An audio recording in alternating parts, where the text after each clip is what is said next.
Hello, everybody, and welcome back to OMB Reviews.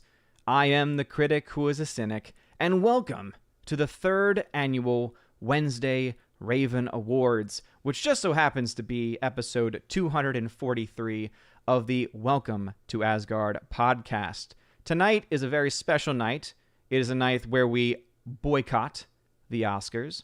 It is a night where we celebrate the best and the worst in film and pop culture. And it is also an historic night because if I have done my calculations correctly, I am now not only streaming to YouTube, I am not only streaming to DLive, I am not only streaming to Periscope, but I think I have actually figured out a way where I am actually currently live over on Odyssey at the same time. In fact, I'm going to go ahead and check it out. And yes, the stream is still up over on Odyssey. So I have figured it out. I have figured out how to get the stream up on 4 different platforms simultaneously, including Odyssey. And I'm actually quite excited for it. Now, obviously, if there's any issues on Odyssey's end or on any of the other ends, mainly YouTube's tonight, we will, of course, stop the project there and get. It's basically I'm using this new thing in Streamlabs OBS where you can use it as a virtual camera, and I have that going over to regular OBS. So I have 2 OBSs going right now, and I would tell Gary. Someone just says tell Gary, Fred. I would. However, I think that this would probably drive him insane because I'm using Restream to get to DLive, YouTube, and to also get to Periscope as well. But I'm using OBS, the regular OBS, and also virtual camera to get it over on Odyssey as well. Yeah, Gary would boomer it, as Laura is saying. So if you're watching over on Odyssey, hail to you. Smoking Wraith over there on Odyssey. Divine Dragoon 999, hello to you as well. Thank you for joining on Odyssey. I'm going to try and show every platform as much love as I can, but obviously most people are going to be watching this stream on YouTube, and that's where most of my attention is going to be. So before we get this show started, and yes, I saw a couple people, thank you for acknowledging the Tux shirt. Don't you like how I have a jacket over the Tux shirt? See how there's already a jacket on the shirt? I could have just done the shirt, but I felt like I wanted to be extra fancy, so I have a jacket on top of my Tux shirt. I think it's quite nice. I think it's quite a nice setup. So let's say hello to some people before we get started. We had Grumpy Old Ninja Kentaro Oi. Welcome. Thank you for joining us once again. We got Silver Axe 13 saying, I'm pulling for Birds of Prey to win every category it's nominated in. Girl power. I don't know what category specifically you want it to win in or not, because there are some categories that you don't want to actually win. But hey, we both talk about the best and the worst in film going on this year. By the way, I did post the Odyssey link earlier in the chat around 7:21 if anyone wants to test it out. But yeah, so cool to be on Odyssey, YouTube, DLive, and Periscope. Got all the bases covered. If anyone's done with any of those platforms, you've got plenty of alternatives. Right now, to my knowledge, the only issue on Odyssey is that there might be a slight delay in the voice, like the actual my words and the actual my mouth moving and the words coming out. But I listened to it, and it didn't seem so bad as to be distracting. But anyway, if that's what's going on, there might be a way for me to fix that in the future if this becomes a way of streaming, because you have no idea how excited I am to actually be here over on Odyssey streaming. Bobo Yogi says, hail folks, just jumped over here from YouTube to see if streaming was working on Odyssey. Boom! Bobo Yogi, sounds like it is working. Hopefully everything is sounding swimmingly over there. And yeah, very excited to be trying out the live stream platform on Odyssey. Matthew Hyland in the chat tagging says, hey, I just got finished watching The Departed for my Leonardo DiCaprio-thon, and I'm ready for the Raven Awards. Thank you. Yes, this is the 3rd annual. It's crazy to think this is the 3rd year in a row that we're doing the Raven Awards. And it's also crazy that the Oscars are still a thing. I still can't believe that people actually watch it. Now, I know the ratings for the Oscars have been plummeting for many years now, but it is just kind of crazy when you think about just all of the nonsense that they push forward, all the politics, right? All of the positioning. I don't know. Just doesn't really seem like my cup of tea or a lot of other people's cup of tea. Snortapoopus Cuber is a member of the channel, says, hello, humans and other quitters. What's going on, Snortapoopus? Mikey Martinez in the chat. We got Tina B and Stephanie B. Tina B was on a 3-hour stream with me earlier. We had the Chosen of Valhalla stream earlier. Go check out that stream. It's still live on the channel, and it'll be uploaded as a podcast a little bit later. Speaking of which, shout out to Toph Morris, who is actually a $5 supporter of the podcast over on anchor.fm. I do upload these live streams as podcasts after the fact. Golden Ration, what's going on? Good evening to you. Bifford a Hobbit says, if John Campea loses Shill of the Year, I will smash my computer. Yeah, a lot of people have a lot of horses in these races who they want as Shill of the Year. We got, of course, NPC of the Year. We have the coveted Kathleen Kennedy, Ryan Johnson, Excellence in Crap World Building Award, which is one of my favorite awards, as it literally is just the worst movie of the year, but I gave it a fun little title. Orange Eye Review says, I sent a Raven, and it has come back with a computer to show me these Raven awards. Hail Odin. Hail to you, Orange Chat. Thank you for being a member. But yeah, 70B also was able to be a mod earlier. Laura, it's a short story. What's going on, Laura? She modded the earlier Chosen of Valhalla stream as well, as she is one of the Chosen. Thank you for joining me again. Billet Amp 73, what is going on? Thank you for being here as well. The Wake Down in the chat. Rick Lucy in the chat. Durian001 says, first time here. Well, welcome. It's quite a night for you to join us on stream for the Raven Awards. Should be a fun night. Pretty chill night. Also, you don't have to listen to any crazy speeches from woke Hollywood actors. Zachariah315, what's going on? Dadman, Walking 55 in the chat. Fred, who I mentioned earlier. Darmstadt, welcome back to the chat as well. And yes, Tina B, thank you for letting them know. As you can see, I have the ticker disabled because I don't know how much of the chat I'm going to be able to keep up with tonight, right? This is not a normal, typical show, so I'm not going to be able to answer a bunch of questions like I normally do or anything like that, because we're going to be focused on talking about the best and the worst. We got Rosie G12. What's going on? She says, Hail Odin in chat.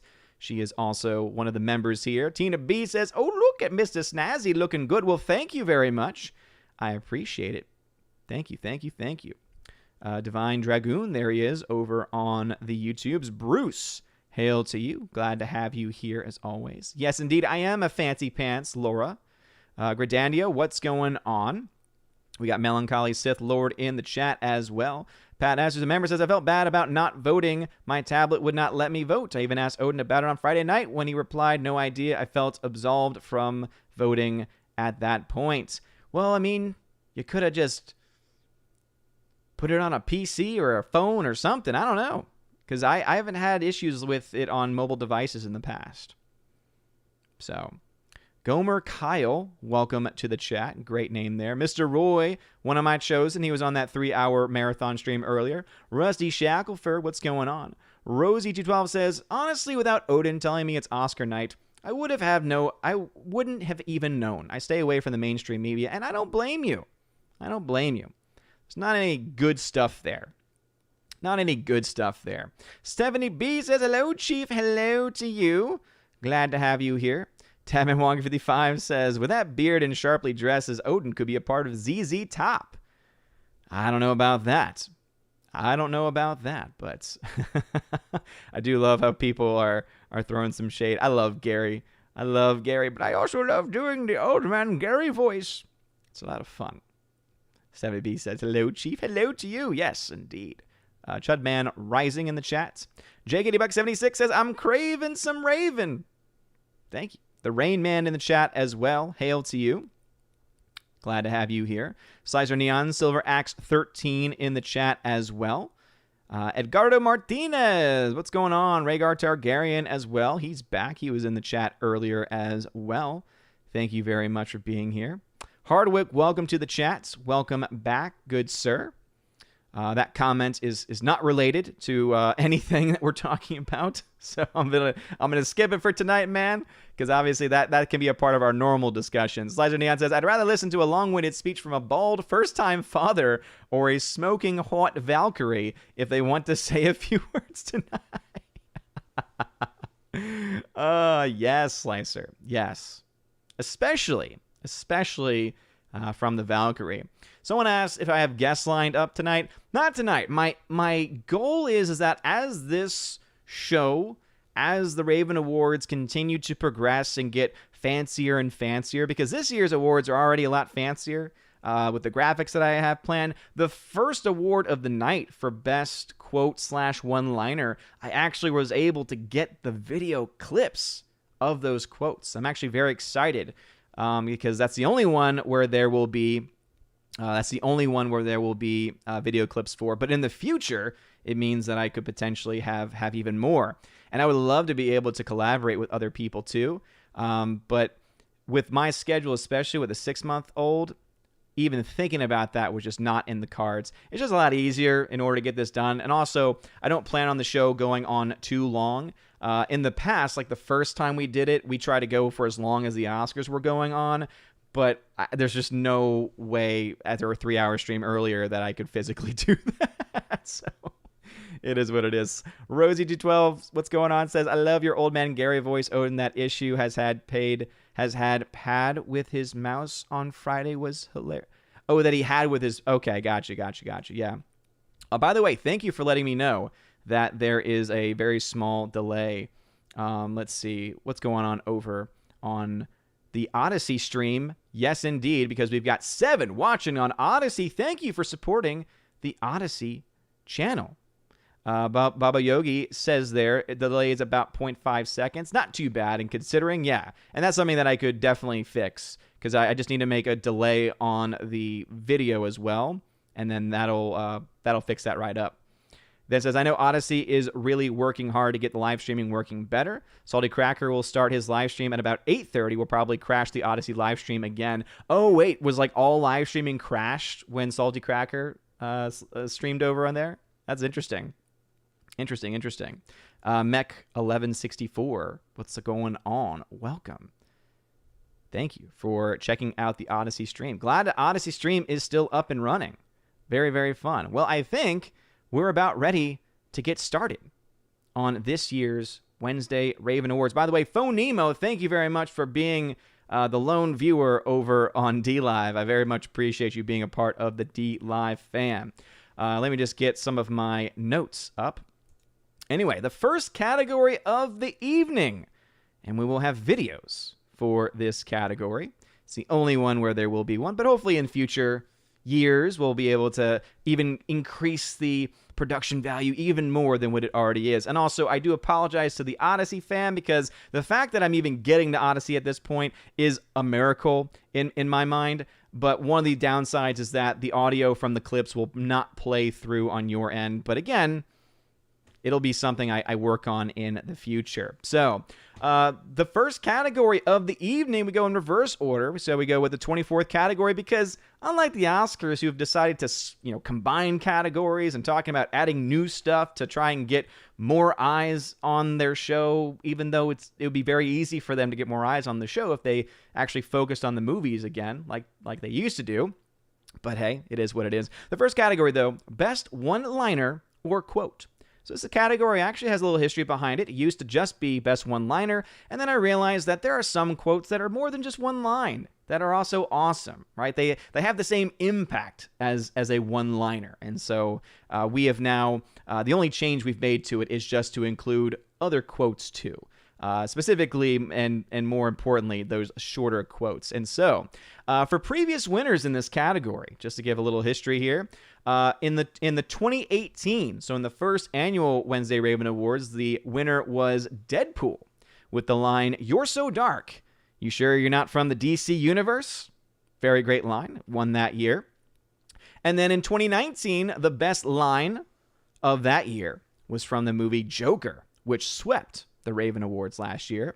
And from that movie, it was, what do you get when you cross a mentally ill loner with a society that abandons him and treats him like trash? I'll tell you what you get. You get what you effing deserve. Great movie and great one-liner. But anyway, this year we've got 3 nominees for Best One-Liner or Quote for the year 2020. The nominees are first from Tenet. You're already halfway there. I'll see you at the beginning, friend. The next is from the movie Wonder Woman 1984.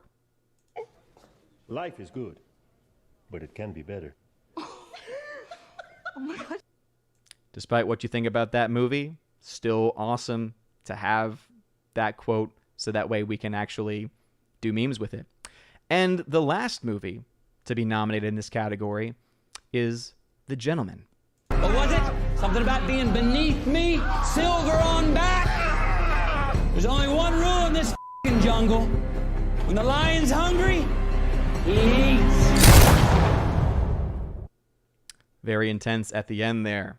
Okay, so the winner of the first Raven of the year 2021 for the films of 2020, the winner of Best One-Liner or Quote from this year is none other than this. What was it? Something about being beneath me, silver on back? There's only one rule in this f***ing jungle. When the lion's hungry, he eats. Congratulations to The Gentleman for winning the first Raven of the evening. And I can say this one wasn't even close. This was the clear favorite. This was the clear favorite from the get-go. It also is an amazing movie. And if you've not yet seen The Gentleman, it came out very early in 2020 before all of the crazy pandemic stuff happened. And so I think a lot of people kind of just missed it. It kind of went under a lot of people's radar.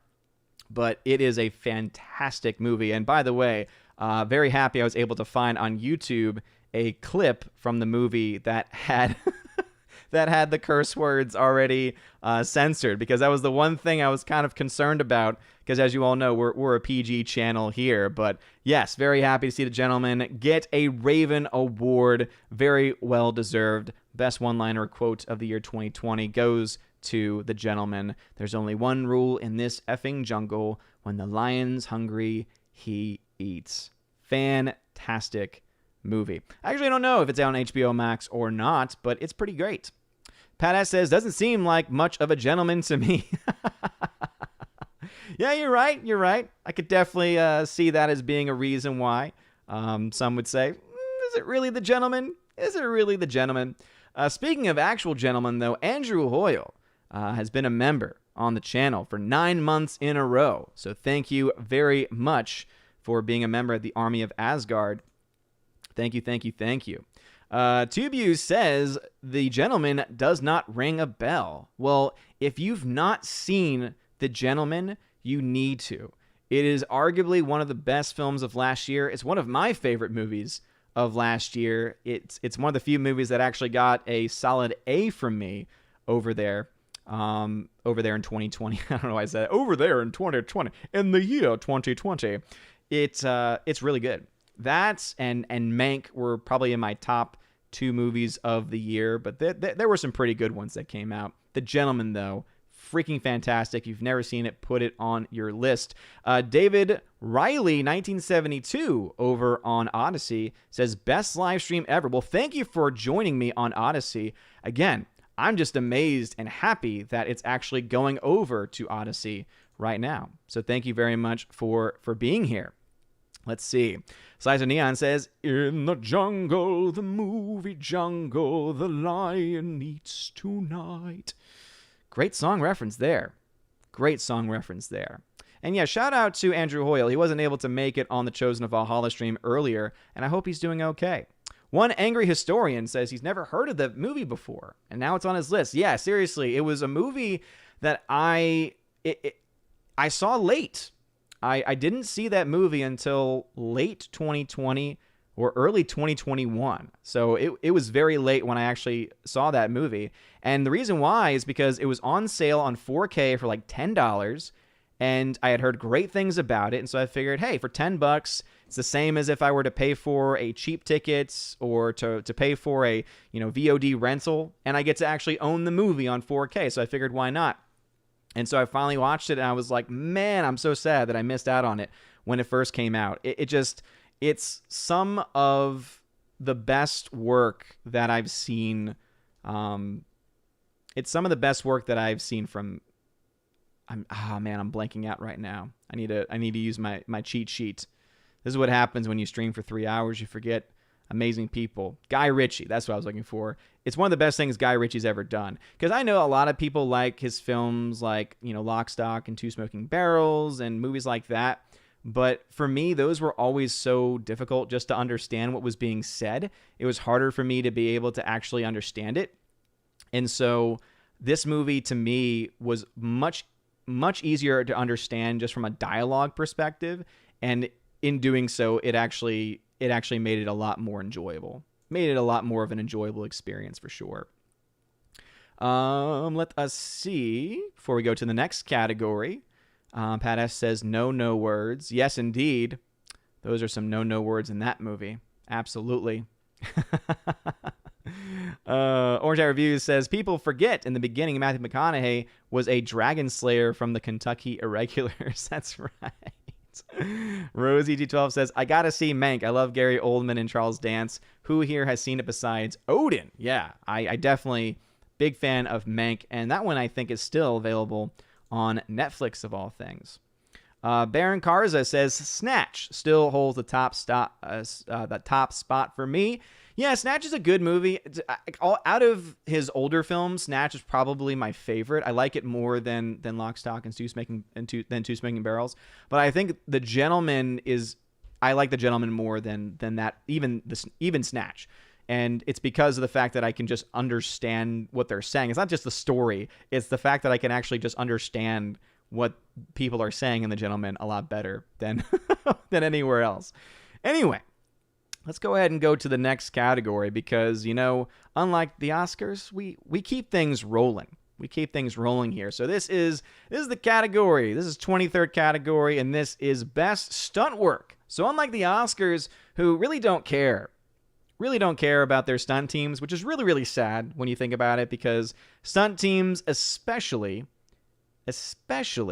in action films, deserve so much more support, so much more love than many of the actors on the film and in the film themselves. So anyway, Best Stunt Work. So some previous winners for Best Stunt Work in this category. Mission Impossible Fallout won in 2018 at the first Raven Awards, and then John Wick 3 won at last year's Raven Awards. So two very good films with fantastic effects. So anyway, no more videos for this year's Raven Awards, but we do have a couple of nominees. So let's make sure that I've done this correctly because I tested this earlier. So let's see if it worked. There it is. So the nominees for Best Stunt Work in 2020 are the stunt teams for the movie Tenet and for the movie Extraction. Extraction was a film that actually got a lot of love in this year's Ravens, a lot of nominations in a wide variety of categories. But anyway, the stunt teams of Tenet versus the stunt teams of the movie Extraction. The winner of this year's Raven Award for Best Stunt Work is Extraction. Congratulations to the movie Extraction. It was a film also that I saw quite late. I saw quite late in the year and was incredibly impressed by it. It's a film I don't remember if I actually did a review for Extraction or not, but it's one that if I haven't, I plan to do one as soon as possible because just talking about Extraction has me excited because it really is a solid movie.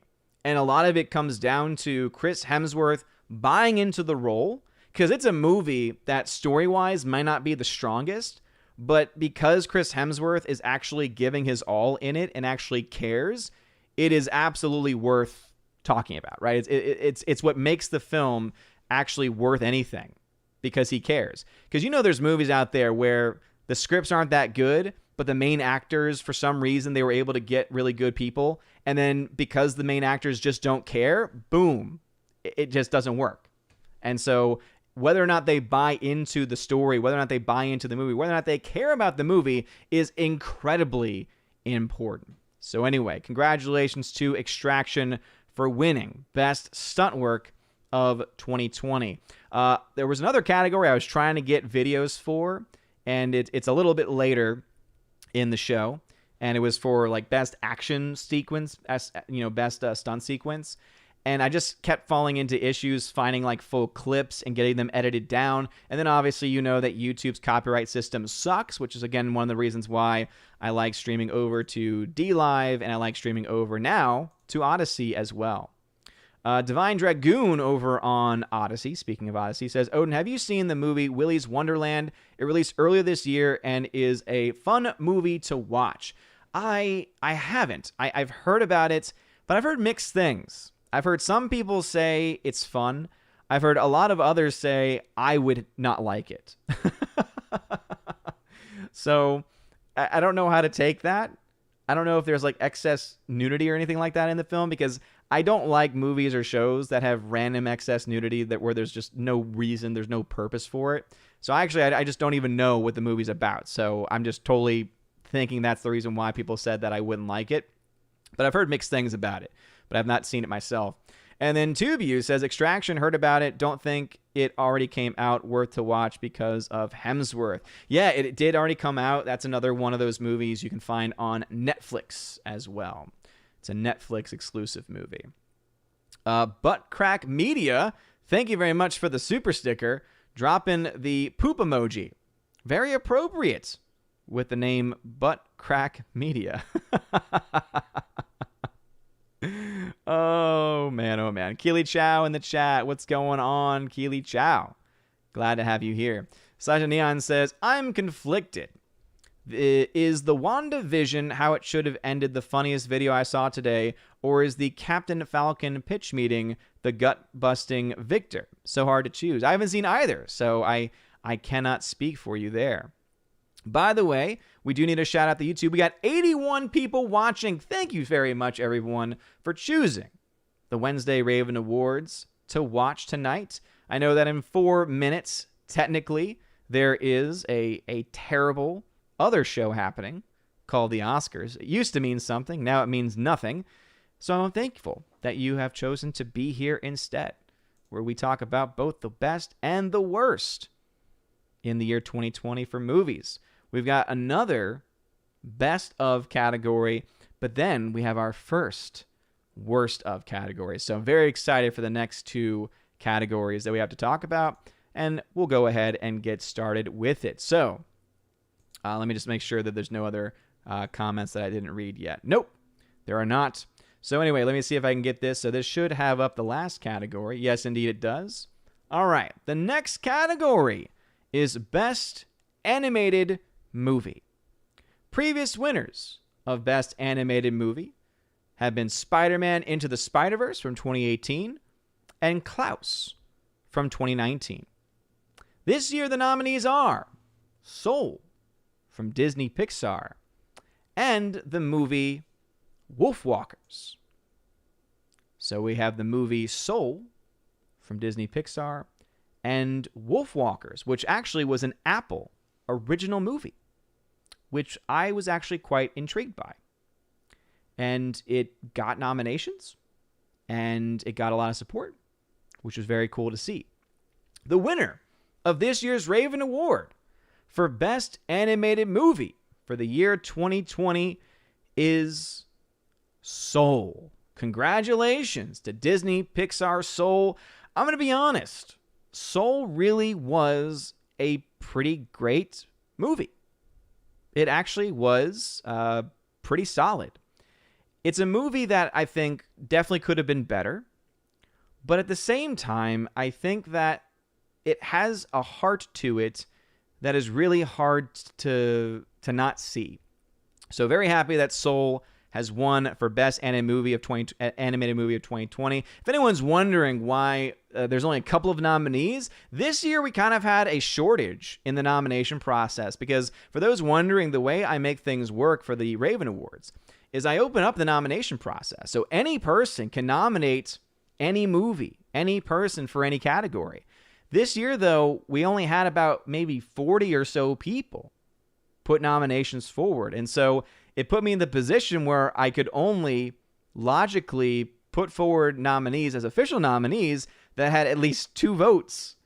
And there were some categories where only a couple of movies got a couple of votes there.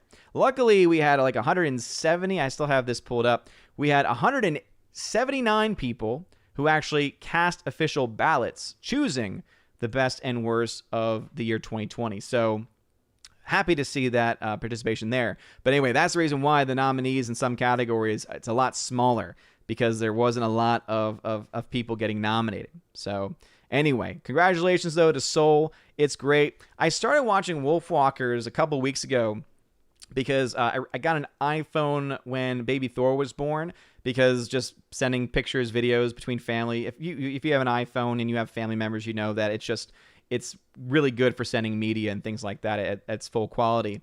And so one of the things that it came with was a free year of Apple TV. So I actually was able to have access to Wolfwalkers. And it's from the same company that has done movies like The Secret of Kells.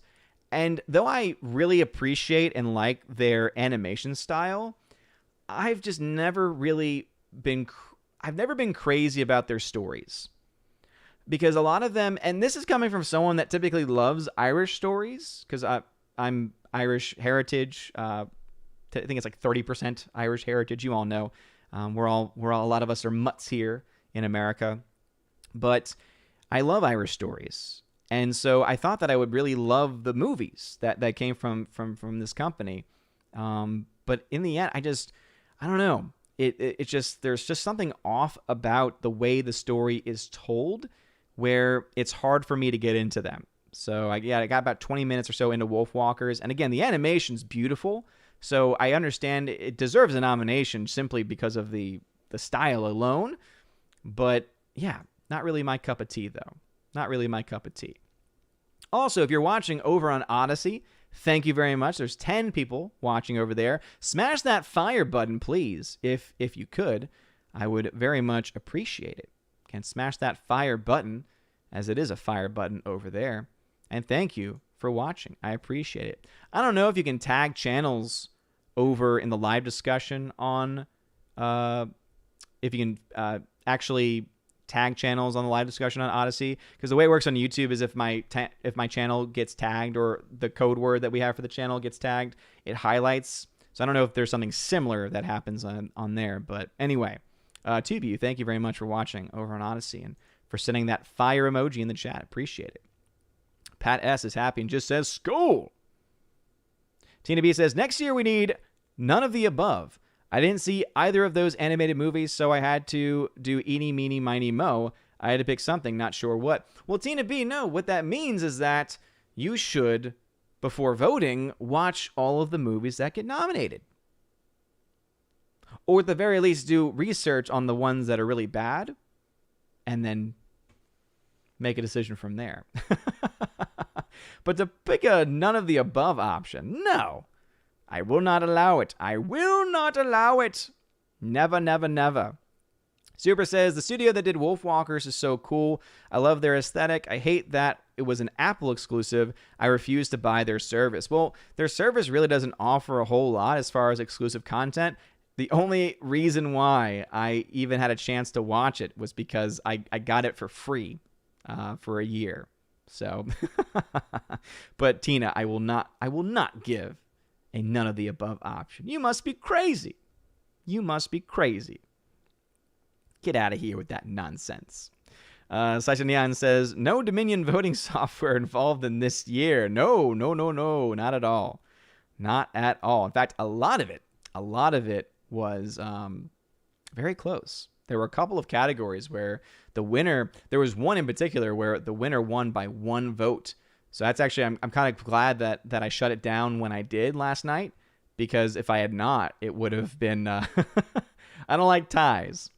I don't believe in ties when it comes to these types of shows. Pat S says 30% Irish chef. I wouldn't say I'm an Irish chef. Tina B, 40% Irish over there. Nice. Orange Hat says, tell them to light up that fire button. Sounds cooler. Smashing fire would put it out. Orange Hat Reviews, that is a fair assessment. So if you're watching on Odyssey, light up the fire button. Let's see. REW Rewap 300, I think is what that is. Very happy to be able to lurk on Odyssey now. Boom. Yes, indeed.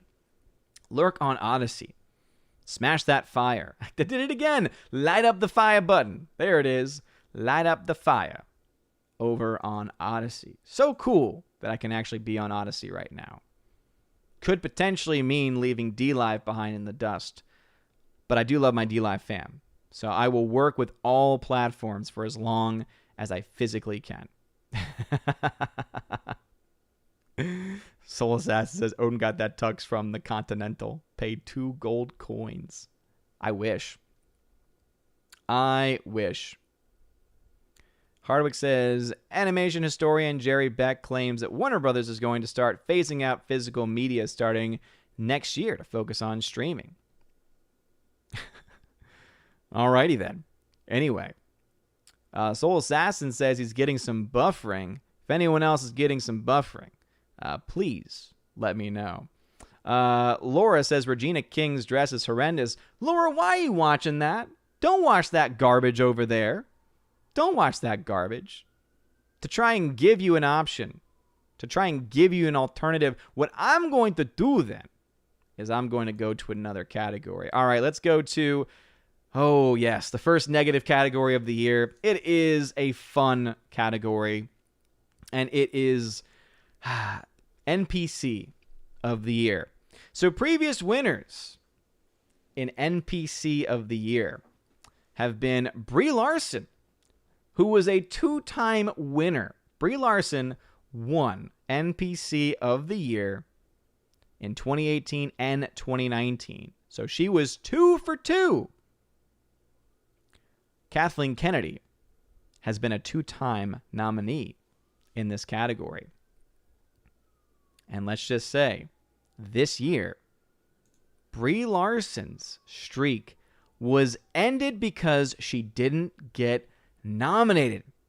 There were only 2 that got the votes that needed to happen. So for NPC of the year, the nominees are Kathleen Kennedy and Pedro Pascal.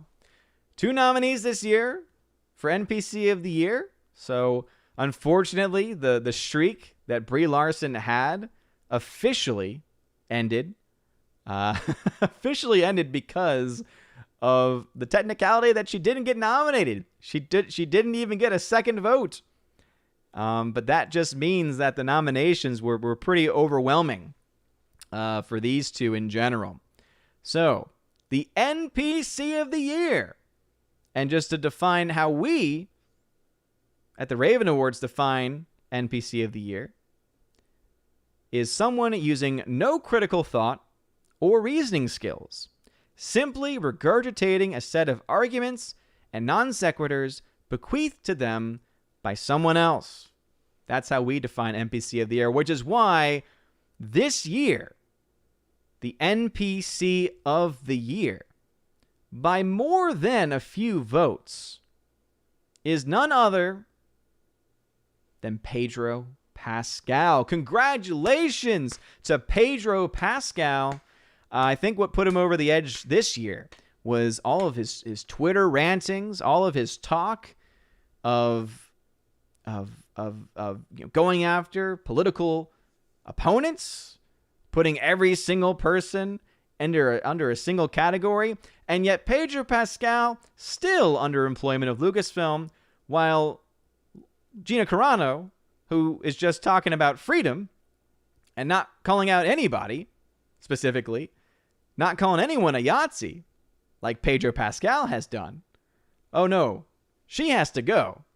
But Pedro Pascal, he gets to stay. So congratulations, Pedro Pascal. You are the NPC of the year. And when I hear the definition saying that one doesn't use critical thought or reasoning skills, I can think of no one better than you, Pedro Pascal. Much prayers needed in your life, I know. But anyway, Pedro Pascal is this year's NPC of the year. I know a lot of people in the chat were a little surprised by that. They thought it would be Kathleen Kennedy. But I can tell you right now, I can go to the results and let you know what the official numbers were. NPC of the year. Pedro Pascal had 55% of the vote. So 55 to 45% of the vote. It was 99 votes to 80. Pedro Pascal. So he won by a fair margin. And by win, of course, is it really a win when you are declared the NPC of the year? Anyway, Queen Bree, has now lost her crown as the Queen NPC, but has lost it to someone who I think is just as worthy of the title of NPC. And so, congratulations to Pedro Pascal to be this year's NPC of the year. Gomer Kyle 79, thank you for that $2 super chat. Says, don't worry, Odin. Bree will be back soon. Yeah, seriously. Now that I've made such a comment and such a fuss about Bree, watch next year. Everyone's gonna I'm gonna make sure that Bree actually gets in this year. Oh man. Two of you says no buffering happened for now, so Odyssey's not having any buffering. It was a YouTube person who said they were buffering. Then says Larson didn't do anything to be nominated this year. That's true. Larson was actually more quiet than usual. She had her YouTube channel and she did a lot of stupid things there. But actually, a lot of her typical NPC stuff, where she's like, this movie wasn't made for you, and going after people, she didn't do a lot of it last year in comparison to previous years. So it does make sense as to why she wasn't on a lot of people's minds. Mech1164 says Kathleen Kennedy is turning into the Susan Lucci of the Ravens. Baron Karza says Kathleen Kennedy should win the Lifetime NPC Award Achievement. No. Right now, Brie Larson is actually in that territory because she has 2 Ravens in the same category for NPC of the year. So Kathleen Kennedy needs to win 1 more to be on pace and on par with her. As Tubu says, Brie needs a movie. She might need a movie, but Lord knows we don't want her to have a movie. Rick Hunter is in the chat. Hail to you. Evan S. in the chat as well. Son Goku, what's going on? This comment not sponsored by Shadow Legends. Thank you very much for being in the chat. I appreciate you. Lou S., what's going on? Glad to have you here. Let's see. Rosie G12 says, I think Bree's handlers have quoted her down. Yeah, probably. Eric K., still not sure how you change your name on Odyssey. I don't know how to do that either. Yeah, I'm in the same way you are. Harwick says, Soul might wind up being Pixar's best movie. As you know, Pixar is about to go very downhill. Or at least its best movie for, in the very short term. Because there are much better Pixar films. Much better Disney Pixar films. And just regular Pixar films as well. Orange Hat says, when Pitiful Pedro went after Stephanie from My Nerdy Home, he was the automatic destined winner of the NPC of the year. That's right. I forgot. Yeah, so for those that don't know, My Nerdy Home, who's a member of the Phantom Menace, a good friend of the Drunk 3PO channel as well, Pedro Pascal, the winner of the NPC of the year, Raven Award, he went after her. Yeah, big old Pedro Pascal. Bet he felt like a big man. As Rosie G12 says, Pedro Pascal is such a weenie. How dare that commie try to lecture me? That's right. He went after Rosie G12 as well. Yeah. He's very, very deserving. Very, very deserving of that award. Hardwick says, in Extraction, Chris Hemsworth somehow manages to still look cool while fighting children. Yeah, it's a fair point. It's not an easy feat. It's definitely not an easy feat. Pat S says, y'all, the Oscars look like rich high school end of the year awards dinner. So cringe. Yeah, that's why we are boycotting it. That's why we have an alternative here. And with that in mind, we'll go ahead and jump into the next category. The next category for the Raven Awards is Best Visual Effects of 2020. So a little history on this one. For Best Visual Effects, previous winners. First Raven Awards, Avengers Infinity War won for Best Visual Effects. It is the only good Avengers movie in that duo between Infinity War and Endgame. Endgame not so good as Infinity War. And in the second annual Raven Awards, Alita Battle Angel, another really great movie, also won the Raven Award for Best Visual Effects. So this year, we have 3 nominees for Best Visual Effects of 2020. And the nominees are Tenet, Sonic the Hedgehog, and Love and Monsters. So a little bit about each of these. Tenet, of course, was a movie that came out early, or rather, I guess early in the pandemic as far as movies reopening for the first time. And it lost a lot of money because of that very reason. Sonic the Hedgehog obviously got a lot of love because their director, Jeff Fowler, decided to push the movie back to fix the effects after uproar from fans. And Love and Monsters, very happy to see this movie sneak in this category and in a couple of categories as well. Love and Monsters, very underrated movie. And also, especially for visual effects, it costs around $30 million or so for that movie to be made. And that movie probably has some of the best visual effects I've seen in a long time. So I would say that movie is worth watching for that reason alone. But there can only be one winner for the Best Visual Effects Raven Award.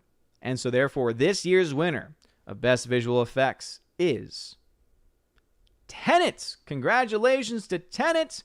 This is, I believe, the first Raven Award of the year for Tenet. So congratulations. Visual effects in that film are pretty awesome, especially all the stuff they're able to do with reverse time and having the 2 different timelines next to each other. For those that have not seen the movie, there's a couple of scenes where they actually show people moving forward in time and then others moving backwards in time. And the way that they are able to handle it is actually really, really cool. So Tenet, definitely deserving, I think, of Best Visual Effects. Though, for me, I can show you my own bias here. For me, I think as far as actual legit best visual effects and best use of visual effects, I went with Love and Monsters. I think Love and Monsters, because especially of their budget, I think their effects just were phenomenal. Were absolutely fantastic. So anyway, shout out to Tenet for winning this year's Raven Award for Best Visual Effects. Checking out over on DLive, Phonemo says, what put Pedro over the top was his condoning Baby Yoda's genocide of the fish people. Ooh, shots fired there. Shots fired over from the DLive fam, Phonemo. Thanks for being here. Ooh, what is that? Is that a hyper chat? Is that what it looks like? Divine Dragoon 999, thank you for the donation. Is that a hyper chat? Is that what that is? Is that how that works? I don't know.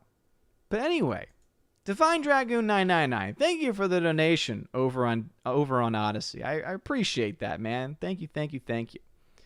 Very generous of you to do that. Anyway, some people happy, some people sad with that. Let's see. Laura says we need to give Perry Chan a Lifetime Achievement Award. Maybe at one point, because I don't want to add any more than 24 categories. 24 categories is more than enough already, I think. But I could see some categories potentially being retired and replaced with others. I could see that happening in the future. But right now, I like the categories. I like the categories as they are. So, 70B says YouTube was acting crazy earlier. Hopefully it was not the stream acting crazy earlier. Definitely hope that's not the case. And then Hardwick says he made a typo. Yeah. Well, I heard the rumor about Pixar and their casting choices. Last I heard, it was more so just a rumor.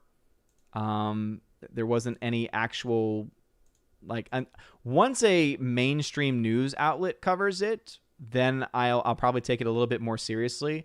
But the last time I checked, so that it could have changed since the last time I checked, but the last time I checked, I'm pretty sure that the news of casting for Pixar for a voice actor, because they're looking to, I think, make a movie featuring a trans character, was not from a credible source. Because keep in mind, if Hollywood Reporter or Deadline is covering it, they're going to praise it, right? They're going to be in full support of it, and that's when I'm going to know that it's real. But for now, all I've seen are supposed listings, and I tend not to actually buy those overall.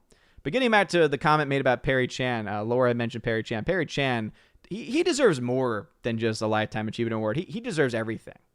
Perry Chan is indeed the Lord and King of Friday Night Tights. And yes, I think that his excellence in visual effects, Silver Axe says, I say just rename the visual effects category to the Perry Chan Award for Excellence in Visual Effects. I like that, Silver Axe. Yeah, I'm totally down for having the category be the same as far as like what it's awarding, but give it like official titles, like I did for the worst movie of the, like instead of having the worst movie of the year, I have a specific name for it. So I like that, Silver Axe. Definitely something to keep in mind for next year, that's for sure. Absolutely, keep that in mind. All right, let's go ahead then and keep the party going, because I like to keep things going. All right, let's jump to the next category. The next category, we also have some previous winners to talk about. We have Best Cinematography. Best Cinematography, previous winners would be Avengers Infinity War from 2018. Cinematography was done by Trent Opalock. So he won the Raven Award for Best Cinematography back in 2018. And then last year, the man, the myth, the legend of cinematography, Roger Deakins, won for 1917. So those are those previous winners. So Roger Deakins for 1917 last year, and then Trent Opalock from Avengers Infinity War. This year, though, is a brand new year, and we have 3 nominees.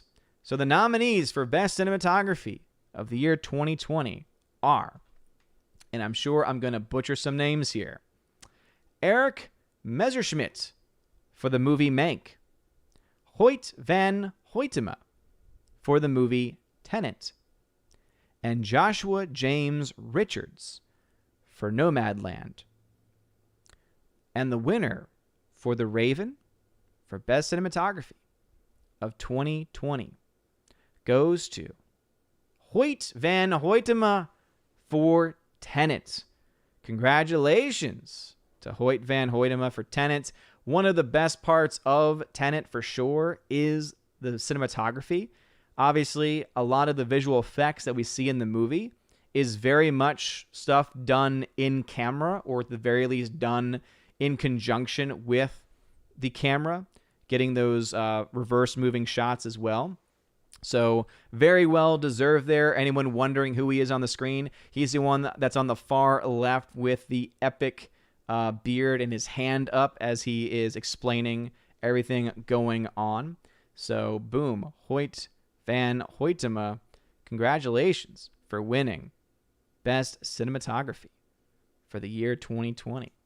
Well-deserved Raven Award there, for sure. Hardwick says, since when is Roger Deakins the man, the myth, the legend? That title belongs to Scott Sterling. Scott Sterling! Roger Deakins is definitely one of the best people working in cinematography today.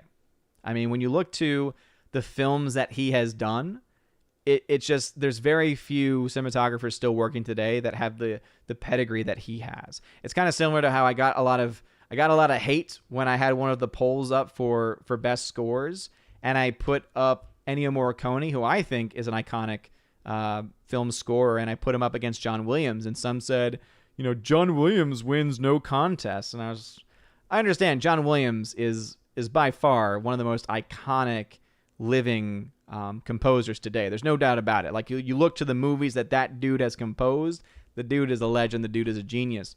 But I also think Ennio Morricone as well is very talented as well. Orange Eye Review says, inversion, you don't get better than that. Yeah, seriously. Again, Hoy van Hoytema did a fantastic job with the movie, really getting those effects to look really good and to work very well. So, absolutely. Anyway, shout out once again to the Odyssey fan. Thank y'all for hanging out. Glad that the stream seems to be still up. In fact, let me double check that real quick just to make sure. Yeah, boom. Glad to see this is working. Alrighty then. We'll go ahead and move into the next category. The next category is another one of those categories that I'm a pretty big fan of, and that is most SJW screenwriter. So not just, SJW of the year or anything, but we know that when it comes to writing, when it comes to films, especially with writing, that there's a lot of SJW, identity politics, that can get put into a lot of projects, right?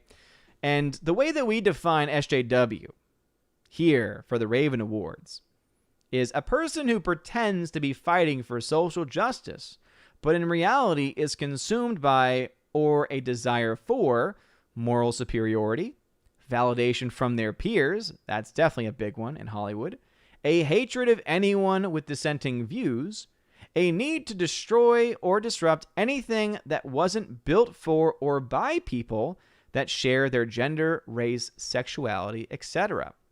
So, as you can see, a very specific definition of what we look for here at the Raven Awards for SJW screenwriters. Some previous winners and nominees. In 2018, the first winner of the SJW Screenwriting Award was Jennifer Lee, who wrote the abomination known as A Wrinkle in Time. And remember, that's the one that Brie Larson famously said, A Wrinkle in Time wasn't made for you. Wasn't made for you. 40-year-old white men sitting in your mom's basements, essentially is what she said. But anyway, Jennifer Lee wrote that trash, A Wrinkle in Time, in 2018, so that won the Raven that year. Then Elizabeth Banks won in 2019. So for last year's Raven Awards, Elizabeth Banks for Charlie's Angels. It's crazy to think that a couple of years ago, Elizabeth Banks wrote Charlie's Angels. It's crazy to think that Charlie's Angels has been in existence for that length of time. Kind of crazy to think about that. And as a bit of a note, there is actually someone who has a bit of a history here as far as making history for being a multi-nominee. And I just needed to double check something real quick and make sure that I did this correct, because I realized that I had a misspelling on one of these earlier. So I just want to double check, and I did indeed fix it. So a two-time nominee here for this category is Christina Hodson. Two-time nominee. Last was for her writing on Bumblebee in 2018. So Christina Hodson, nominated this year, was also nominated in 2018 at the first Raven Awards for her writing on Bumblebee. I know a lot of people that defend that movie, but I'm going to be honest, I'm not one of those defenders. But anyway, we do have a set of two. Actually, technically more than two, because one of these movies had multiple writers on, but I just put up the one because it's the one that everyone associates it with. But anyway, for Most SJW Screenwriter of 2020, the nominees are Christina Hodson for Birds of Prey. Yeah, you remember that movie now, don't you? So Christina Hodson for Birds of Prey. And the second nominee was the grouping of Patty Jenkins, Jeff Johns, and Dave Callahan for the movie Wonder Woman 1984. A lot of hate for Wonder Woman 1984 this year. So as you can see, Patty Jenkins is the only one listed. So Patty Jenkins, Jeff Johns, and Dave Callahan, all three credited writers for Wonder Woman 1984. So all of them, therefore, received a nomination, as well as Christina Hodson for Birds of Prey. And remember, Christina Hodson was previously nominated back in 2018 for her work on Bumblebee. But there can only be one winner in this year's awards. The winner for most SJW screenwriter for the year 2020 is Christina Hodson for Birds of Prey. Congratulations to Christina Hodson. She was nominated back in 2018. She fell and lost that year, but she was able to skip a year, come back strong, write one of the most SJW scripts ever. Remember, the whole point of the movie was to try and attack misogyny.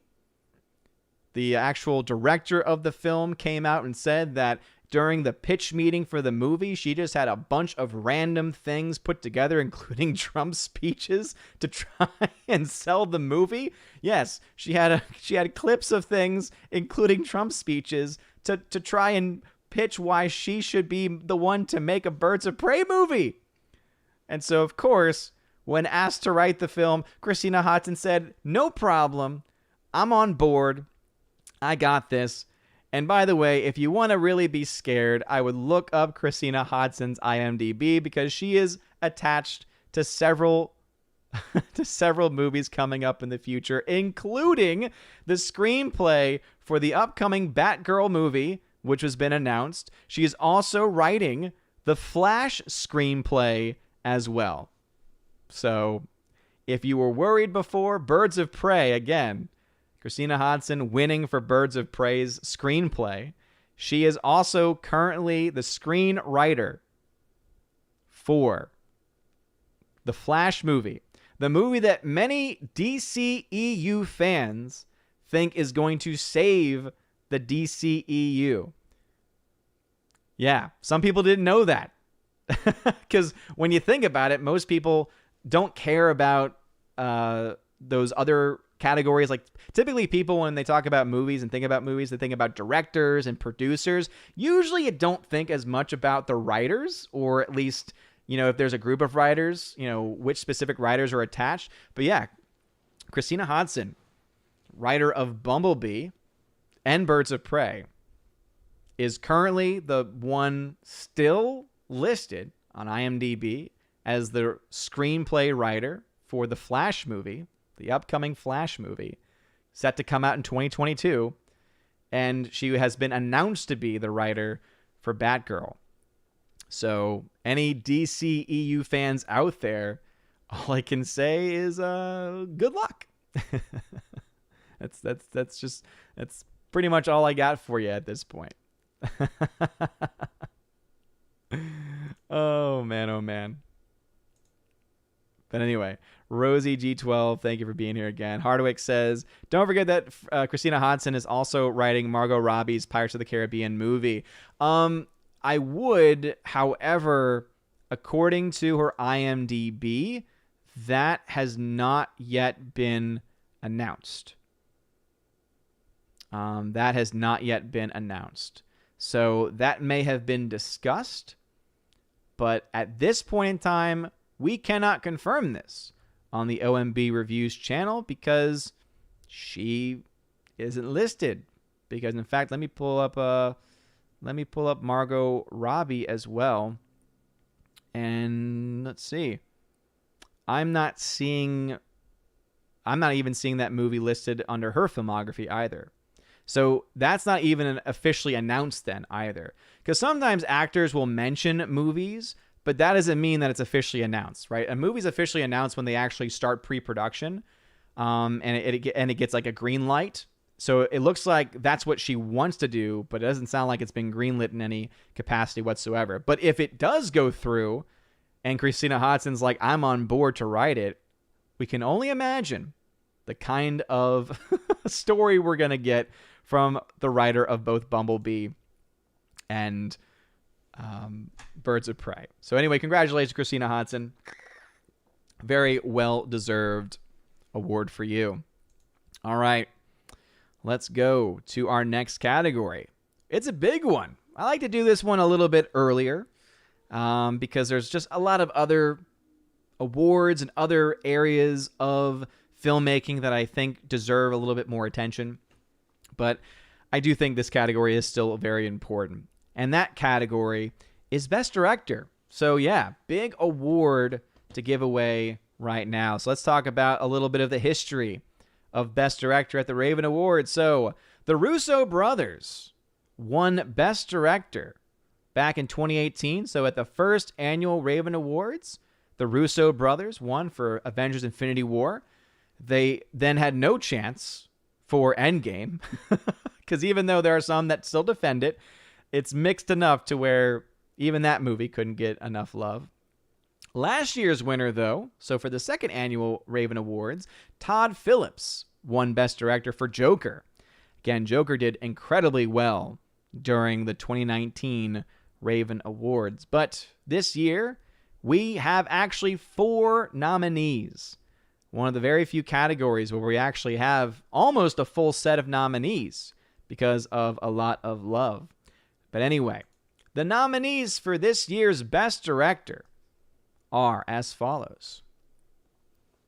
We got Christopher Nolan for the movie Tenet, David Fincher for the movie Mank, Guy Ritchie for the movie The Gentleman, and Jeff Fowler for the movie Sonic the Hedgehog. Now, I will say, when these nominations were coming in, I actually was surprised to see Jeff Fowler get nominated in this category. Not because I didn't think that he's a good director or anything like that, but just because typically you wouldn't see a movie like Sonic the Hedgehog get recognition in the category of directing. But then, of course, it reminded me that a lot of people have love for him because of what he was willing to do to please the fans. And so with that, I was able to understand why his nomination ended up coming through. But we have a lot of really awesome directors here. Again, David Fincher, known for a lot of great films. Christopher Nolan, of course. Most people enjoy a lot of the films that he has done. And Guy Ritchie, a very unique director. I did find it fun that the image that I got this year for his picture is actually from his work on Aladdin, because I had totally forgotten that somehow he did the live-action Aladdin movie, which was terrible. But luckily, he also did another movie called The Gentleman, which is a much better movie. But there can only be one winner. And so the winner of the Raven Award for Best Director of the Year 2020 goes to Guy Ritchie for The Gentleman. Congratulations to Guy Ritchie for The Gentleman.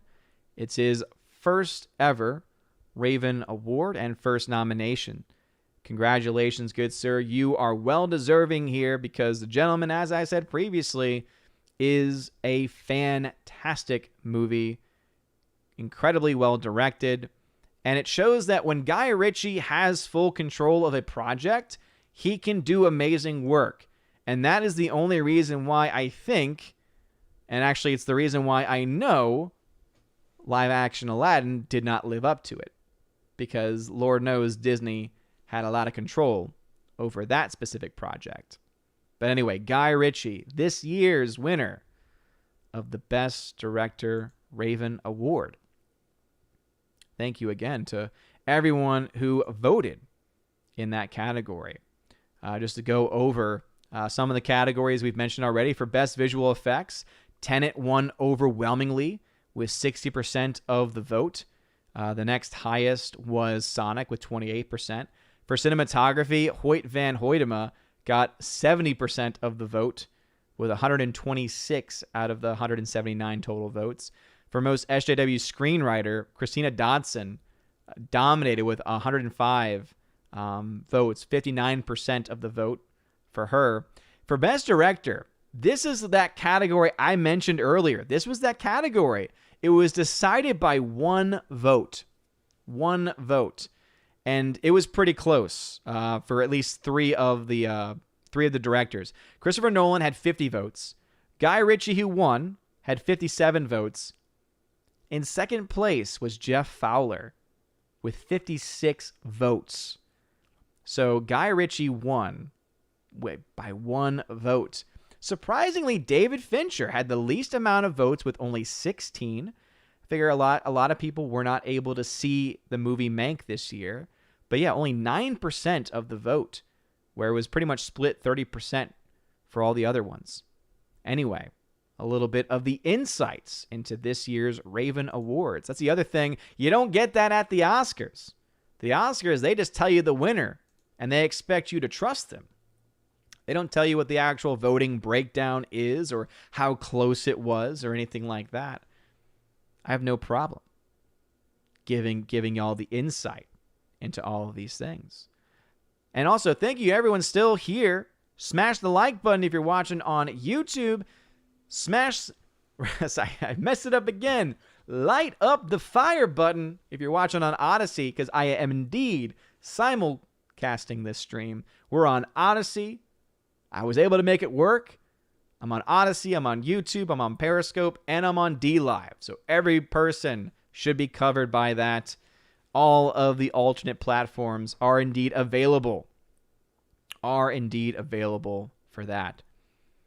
All right. We'll go ahead and go to the next category. The next category is Best Fight Scene / Action Sequence. So as I said, we love giving attention to the stunt teams. We love giving attention to the fight choreography because a lot of us here in Asgard love action movies, and we especially love really well done, well produced action sequences. So a little bit of history here.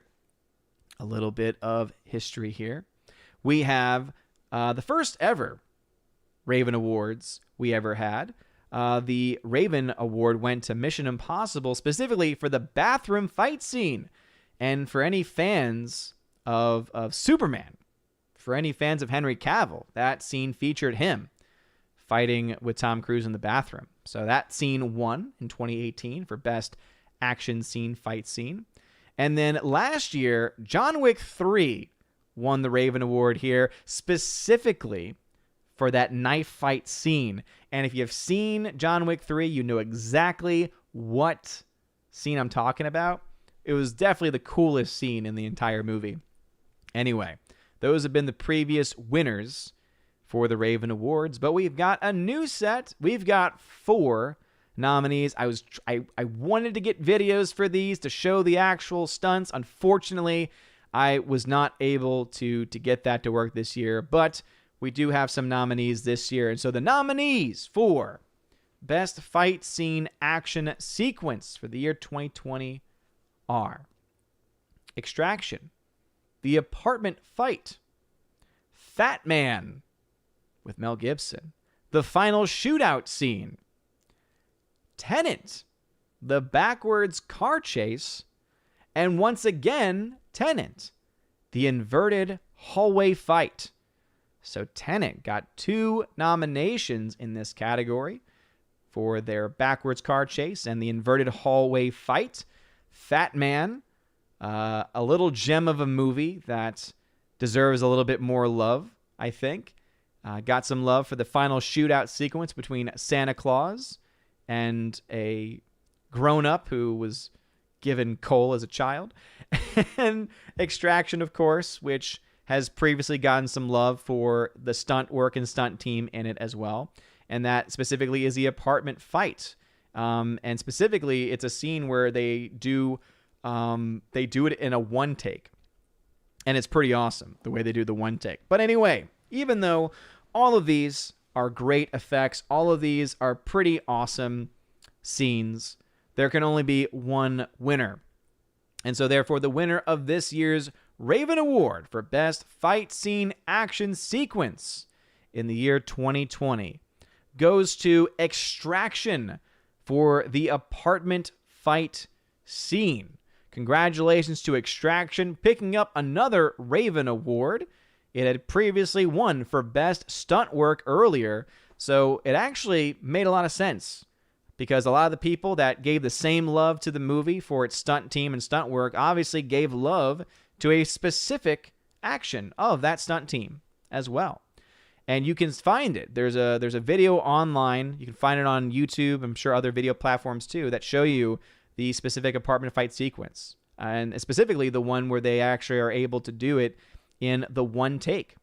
So anyway, congratulations goes to Chris Hemsworth and to Extraction, right? The great movie that is Extraction.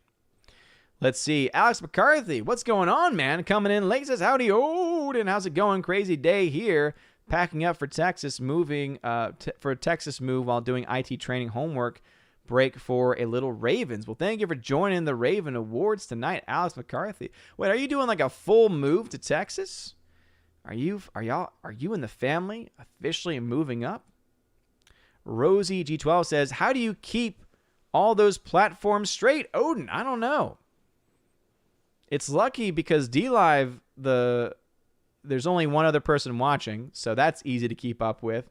And my my Odyssey fam has been a little quiet since the donation from Divine Dragoon 999. But I think it's because a lot of people are watching on both, and they're just trying to keep up.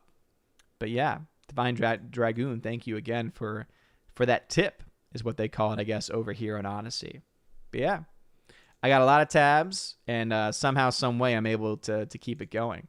By the way, we still got over 100 people watching on YouTube, so please smash the like button on YouTube if you can. It really does mean a lot, and I hope you're having some fun tonight. Hope you're having some fun. Again, in the future, would love to be able to improve the quality even more so, maybe have some special guest appearances as well. But as you all know, it takes a lot. It takes a village, as they say.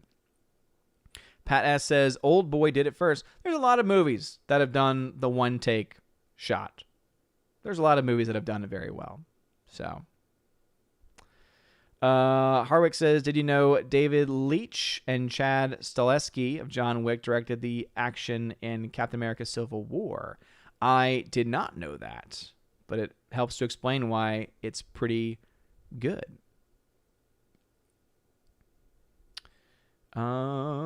Let's see here. Yeah. And there's going to be people tonight who are going to be posting Oscar stats. So for those that care, then obviously you have that there for you. In the past, I kind of cared. And this year, I honestly don't. So if you tag me and let me know if someone won an Oscar, I'm probably going to skip over it just because I honestly don't care this year. I'm so checked out of the Oscars this year. So checked out. Rob D says, hey, Odin, just tuning in now. Going to have to rewatch the stream. Well, hey, Rob D, thanks for being here. You can always rewind it, of course. Alice McCarthy says, yep, and it's a lot of packing for a whole ranch. So is doing all coursework that can't be done on my phone. Okay, gotcha. Well, hey, man, congratulations on moving to the land of the free down in the great nation of Texas.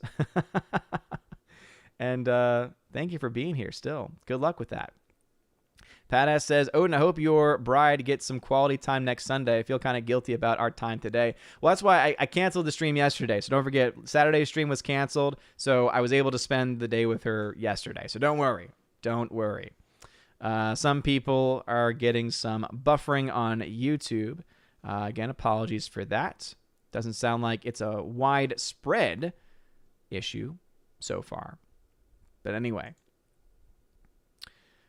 Let's see. TubeU says, Oscars, I thought they happened weeks ago instead of today. Yeah. Normally it does happen earlier in the year. This year they pushed it back because they wanted to count certain movies that weren't able to come out in time because of the coof and everything. So typically they do happen earlier in the year. This year they happen later for that very reason. Which for me was fine because I wasn't going to watch them anyway, but also because it gave me more time and gave y'all more time to be able to put nominations out and things like that. So GMuggins86 says, the only thing I care about the Oscars is how low the ratings are. I totally agree with you there. That's the one point of interest I have is how low can they go? How low can they go? Those ratings. Orange Eye Reviews. If you're going to boycott the Oscars, then boycott the Oscars. There is no gray area. Exactly right. But anyway, let's go ahead and jump now into the next category. So let me pull up my little fact sheet. The next category is breakthrough performance. So these are performances that stuck out in a given year. This can be for established actors. It can be for actors that are brand new as well. Again, obviously, this is something where it's really open to anyone at this point. So previous winners of this category.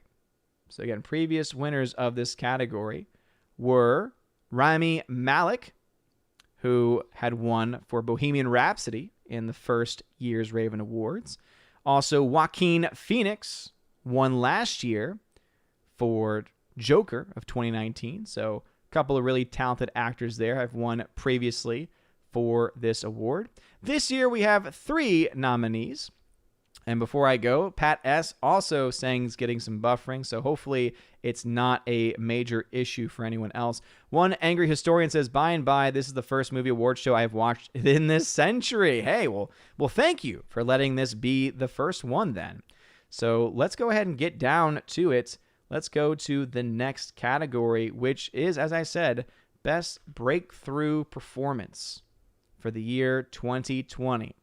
And the nominees are, thank you very much, Nerdfather, for confirming that it's not universal buffering issues. But again, I do apologize if YouTube is giving y'all buffering issues no matter where you are.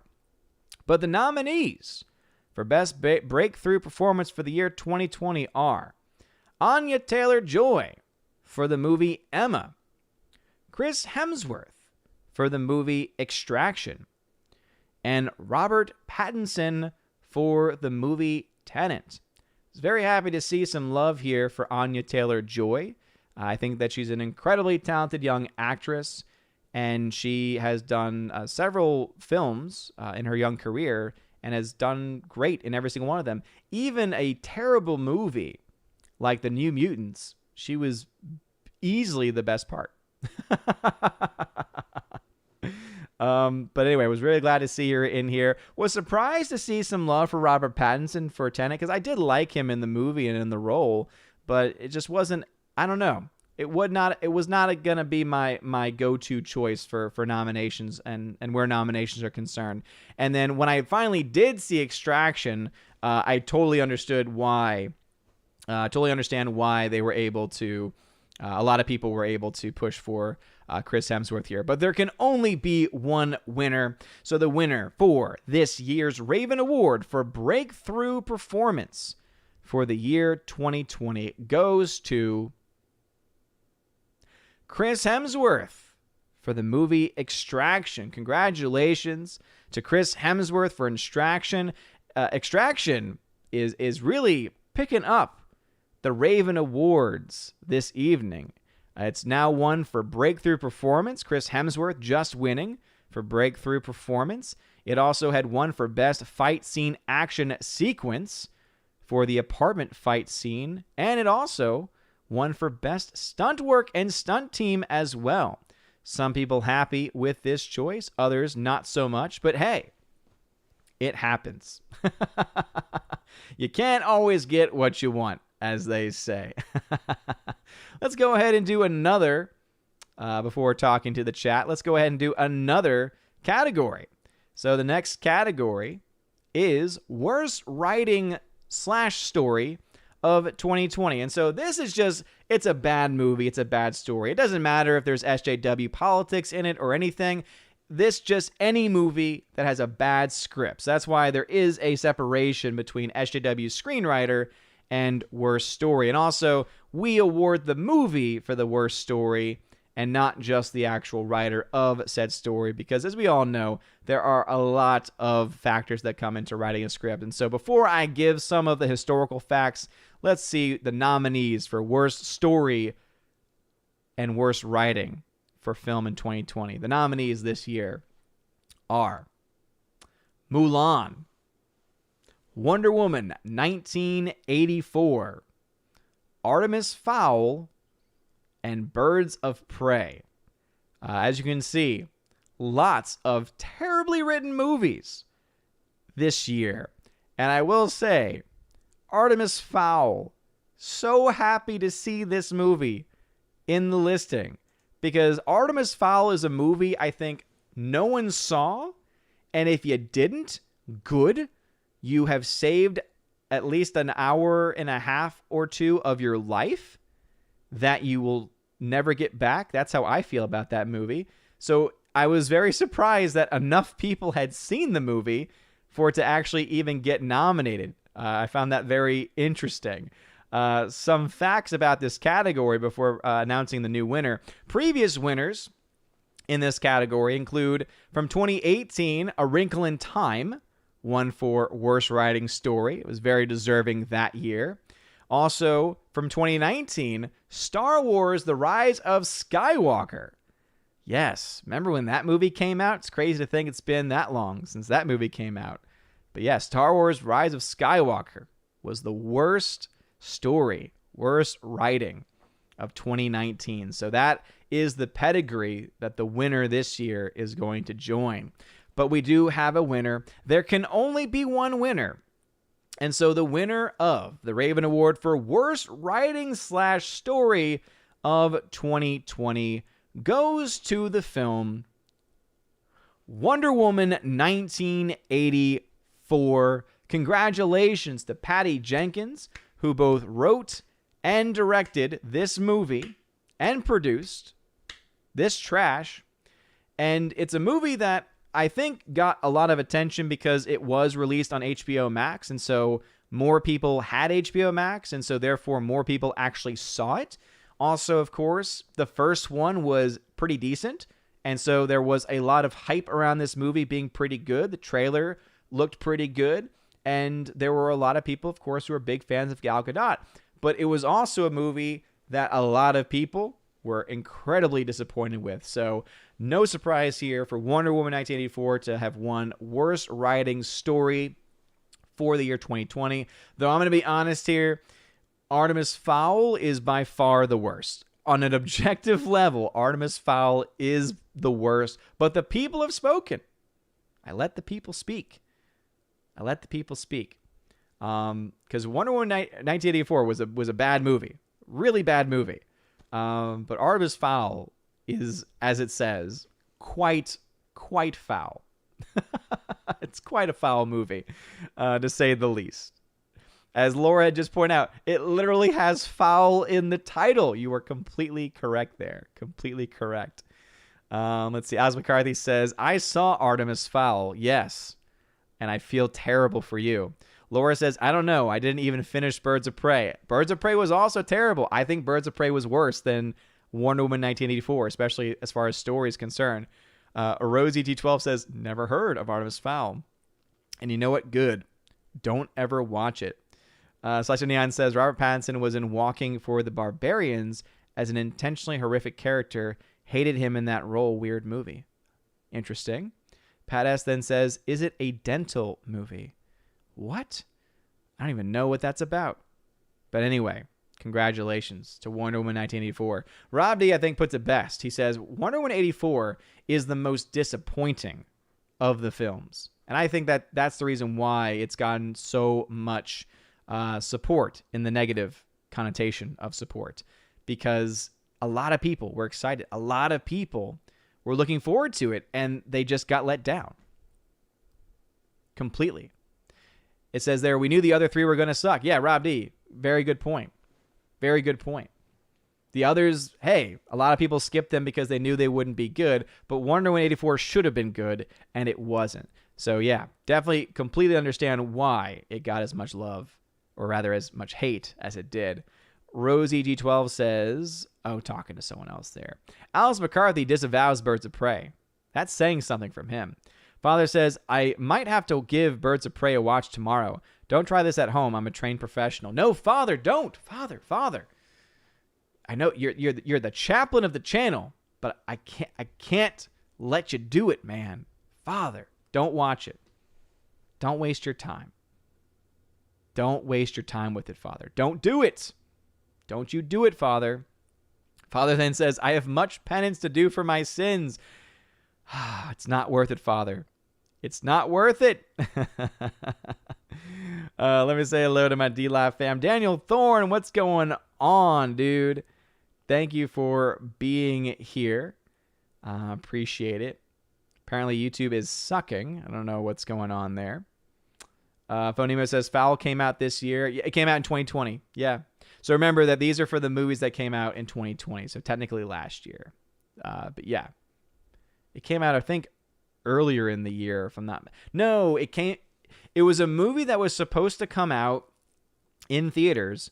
They pushed it back, and then they decided instead to release it on Disney Plus for free. That's how much confidence they had in the movie. They actually put it on Disney Plus for free. And boy, oh boy, was that a good decision on their part, because that movie was awful. It was terrible. Let's see. Tubu says they had the books and still messed up Artemis. Yeah, seriously. There were so many comments. When I did my review, I tore Artemis Fowl apart because it was just so bad. But so many of the comments weren't even critical of me. They were just... It actually made me feel bad because there are fans of the book series Artemis Fowl that were so hurt by what Disney did, because essentially they took a story that they're like, Odin, please don't let this movie have an impact on how you view the story, because the books are good. They just didn't follow it. They just destroyed the narrative. They just did random things that made no sense. So I feel bad for fans of the book series, because the fans of the book series gave the movie a shot because they were excited to see. It's just like when, Harry Potter or any book that's been adapted, right? Some people are very excited to see these worlds that they've lived with for so long be put on the big screen, be given a certain interpretation, and be able to explore the world in a different way before. But yeah, I feel so bad for the fans of that book series, because the movie is just so awful. I mean, the last time people asked me before last year what my least favorite movie of all time was, usually I would go with R.I.P.D. Artemis Fowl, though, is easily worse than R.I.P.D. No doubt about it at all. Rosie G12 says, fan of a book series, just wait till we see what Amazon does to the Tolkien series. I predict blasphemy. Yeah, based on what we're hearing from the behind the scenes stuff, definitely would not surprise me. All right, let's go ahead and move to our next category. So moving away from worst writing story, again, congratulations to Wonder Woman 84 for having the worst writing and story. The next category is one that I have some thoughts. But I'll just hold it there. But the next category is most iconic film. And the way we describe this for the Raven Awards is that this is the movie that we believe, that the people believe, will be remembered for years to come. We believe that these movies have such an iconic class to them that they will stand the test of time. This year, we have several nominees, a very interesting collection of nominees. But as I said, only 40 people put nominations forward this year. And so therefore, we had a very interesting batch of films that got nominated. But let's go ahead and go into some history. In previous years, so in 2018, the most iconic film was Avengers Infinity War. I think that still holds up. I think Avengers Infinity War is still a really good movie. It's sad that the narrative kind of got destroyed completely by Endgame, but individually Infinity War is still very solid. And then in 2019, the most iconic film of that year was Joker. Also, I agree with that as well. I think Joker absolutely was a fantastic film. Also, I think it still very much holds up to this day. But anyway, there can only be one winner. So again, those nominees for most iconic film. The nominees again are Mank, Sonic the Hedgehog, Soul, and Tenet. And the winner, and therefore the most iconic film of 2020, is Sonic the Hedgehog. Congratulations to Sonic the Hedgehog. And as I said, I would have some commentary on this one because Sonic the Hedgehog, again, I'm so happy that Jeff Fowler, the director of the film, listened to the fans, was able to fix the issues with the design. Again, that's awesome. But when I think about a movie that's iconic, when I think about a movie that's going to be remembered for years and years and years to come, Sonic's just not one of those movies for me. I don't really feel that. I don't really feel that. Now, I think an argument can be made that it'll be remembered because it's a sign of the power of fans. It's a sign of the power of the fan base being able to have a direct impact on the film itself. And so I get that aspect to it. But for me, like, out of these choices, which again, also the choices were limited, but out of these choices, to me, I feel like out of all of them, Tenet is the biggest and therefore has a better chance of being remembered. But again, totally understand Sonic being chosen here. Again, I went with Tenet myself because I actually was a fan of Tenet. I know not a lot of people were, but I thought Tenet was very good. I think the concepts that were presented in Tenet were brilliant. And I think that they will be able to, especially the way that they were able to handle the use of time. But I can totally understand why a lot of people would also think that it was forgettable as well. But anyway, Sonic the Hedgehog, congratulations, Sonic, for winning this year's Raven Award for Most Iconic Movie. Will it be remembered for years to come? Only time, indeed, will tell. All right. Let's see what the chat says about this. Mark 63366 says, you will learn how wrong you are when Sonic 21 comes out. Oh, no. I don't think that they're not going to make more Sonic movies. I'm not saying that at all. But does that define what is iconic? Does how many sequels a movie get define whether a film is iconic or not? I don't know. Bruce says, I voted for Sonic because it will be remembered for that context they listen. I think that's a fair argument. That's why I said I understand the logic as to why many people probably chose that one for sure. Rob D says, in 30 years from now, people will actually be able to understand a Tenet. That's a fact, yes. Maybe they'll finally be able to actually fix the maybe they'll actually be able to fix the audio quality that for some reason Christopher Nolan refuses to fix.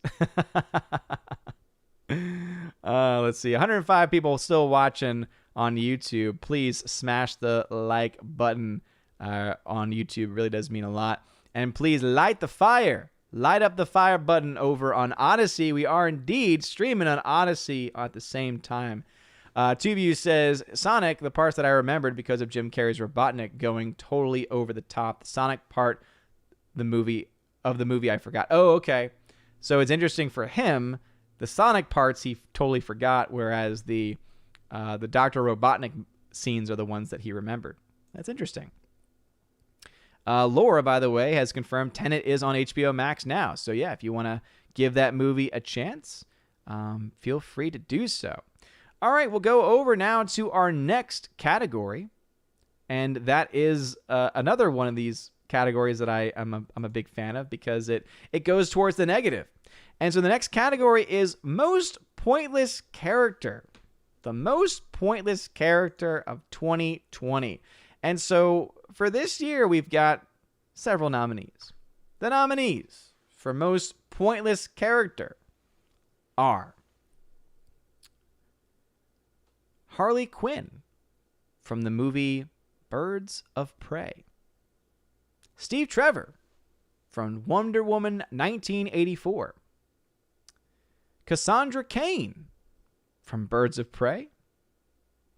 And Cheetah from Wonder Woman 1984. So Birds of Prey and Wonder Woman 1984, both of which have 2 nominees in this category. A little bit of history before we announce the winner. In 2018, the most pointless character was L337 from Solo: A Star Wars Story. I remember that year. And boy, oh boy, did it deserve it. And then back in 2019, Rose Tico won for Rise of Skywalker. once again, another character that totally deserved to be the worst character of the year for sure. Someone pointed out that they're all DCEU nominees. Yeah, that's correct. The people spoke. The people spoke on this one. By the way, not another dime. Thank you for the $5 super chat. Thank you for that thumbs up, man. I appreciate it. Definitely helps the channel out, and you're awesome. So anyway, most pointless character of 2020. The winner of the Raven Award goes to Cheetah from Wonder Woman 1984. This was another one of those categories where there was some splits, right? There were a lot of opinions on this category. I'll go ahead and pull this up. It was not as close as other categories have been. Cheetah had 36% of the vote. The second place finisher there was Steve Trevor, who had 28% of the vote. Cassandra Cain with 21%. Harley Quinn with 15%. With the vote totals, Cheetah got 65 votes, whereas Steve Trevor got 50 votes. So pretty overwhelmingly for most pointless character, Cheetah. Yeah, absolutely. And if anyone actually saw the movie, you know Cheetah was terrible. By the way, I wanted to choose one of the worst pictures of Cheetah that I could find, and I couldn't find any of the CGI pictures because the screen's so dark you can't even see what's going on. So instead, I got this, I think it's a piece of fan art someone did of Kristen Wiig with the cheetah-looking makeup on her instead. But anyway, absolutely pointless character, terrible character, and just not worth it. Rob D says, I agree with Cheetah. She was sidelined as the villain, the Green Goblin in Spider-Man 3. Pretty much. Absolutely, pretty much. All right, let's go to another category here. We'll go ahead and move on. Keep this party rolling. This is, oh man, for some people, this might be the most important category. For some people, this might be the one that they've been looking forward to. And I can totally see why. Because this category, it's got some real winners here. So let's talk about this next category. And we'll give a little bit of history about it too. The category is for Shill of the Year. That's right. We have our Shills of the Year. And let's be honest, everyone nominated this year completely fits and deserves their nomination. So as I said, for some people, this is the most important of all of the categories. Yes, all the Friday Night Tights people who have lived through the work of Perry Chan, absolutely working well with the terrible... we'll get to it. So the nominees for Shill of the Year for the year 2020 are as follows. Grace Randolph, who everyone knows for her soul, which is incredibly grating. John Campea, Kathleen Kennedy, and Scott Mendelson. So there's a lot of history in this category, but first, let's define how we on the channel define Shill of the Year. So, and as in Asgard, we define Shill of the Year as a person engaged in covert advertising. This shill attempts to spread buzz by personally endorsing the product in public forums with the pretense of sincerity, when in fact, they are being paid for their services. Now, I will say it was a bit of a surprise to see Kathleen Kennedy mentioned in this category, because though I do think that she is a despicable part of the establishment elite in Hollywood, I don't know if she really, for me at least, fits in the shill category. But anyway, that is how the people nominated. So these are our nominees for Shills of the Year. And again, really in the end, they're all shills. Eric K., by the way, thank you for being a member 10 months in a row at the Army of Asgard level. And Edgardo Martinez, thank you for being and joining as a member at the Citizen of Asgardian level. But a little bit of history about the Shill of the Year category. There's some fun ones in here. So Rotten Tomatoes, who did not get nominated this year. The site Rotten Tomatoes won last year. So Rotten Tomatoes, the site, won last year's Shill of the Year. Obviously, it was well-deserved because, remember, last year was the year that they changed their website to try and protect certain movies. And then we also have some multiple nominees and winners. So John Campea, King Shill himself, John Campea, is a 3-time nominee. John Campea has been nominated every single year. Every year of the Raven Awards, he has received a nomination. He has never won. He has never won. And Scotty Boy Mendelson, someone I've talked about a lot, especially in my box office breakdown videos. Scotty Boy Mendelson is also a 3-time nominee. However, he did win the first ever Shill of the Year Raven Award. So we've got a lot of winners in here. Again, John Campea and Scott Mendelson being 3-time nominees. Scott Mendelson having won this 1 time himself, and Rotten Tomatoes having been a previous winner. But anyway, there can only be one winner. And the winner for this year's Shill of the Year goes to Kathleen Kennedy. Congratulations to Kathleen Kennedy. She won. And as I said, I was surprised to just even see her nominated in the first place, because she's not really who I have in mind when I think of a shill. But yes, as Tina says, fade in. I think that might be what actually pushed people to her, is the whole fade in, fade out nonsense. Because man, oh man, yeah, exactly. As Tina says, hey, boom, right what I just said. Exactly. The fade in did it in for her. Yep, hashtag fade in. I think that makes sense to me. I will say, this was also relatively close, but Kathleen Kennedy did win by 20 votes. The way it broke down for Shill of the Year, Kathleen Kennedy got 65 votes. In second place, I know a lot of people wanted it. In second place was Grace Randolph. Grace Randolph had 45 votes. Kathleen Kennedy had 65. And then in third place was John Campea with 35. In last place was Scott Mendelson with 34 votes. But Kathleen Kennedy handily won this year. Handily won this year. So congratulations to Kathleen Kennedy for being the Shill of the Year. But let's be honest, when it comes to Shill of the Year, NBC of the Year, all of them, just for being nominated, are winners in their own right. So, as Grace Randolph would say, one of the biggest awards of the night, going to Kathleen Kennedy. I know. Laura comes in saying Grace is a loser in the loser race. I know, right? Is it worse to be the winner in the loser race or the loser in the loser race? That is the real question. That is the ultimate question. Phonemo says, I demand a recount for Shill of the Year. Well, there are no recounts, but what I can say is this. If you're frustrated with the nominations this year and the winners, next year, make sure you pay attention and get those nominations in. Because as I said, I was working with 40 nominations from 40 people, and I had to make it where if you got 2 votes for nominations, you automatically got in the running.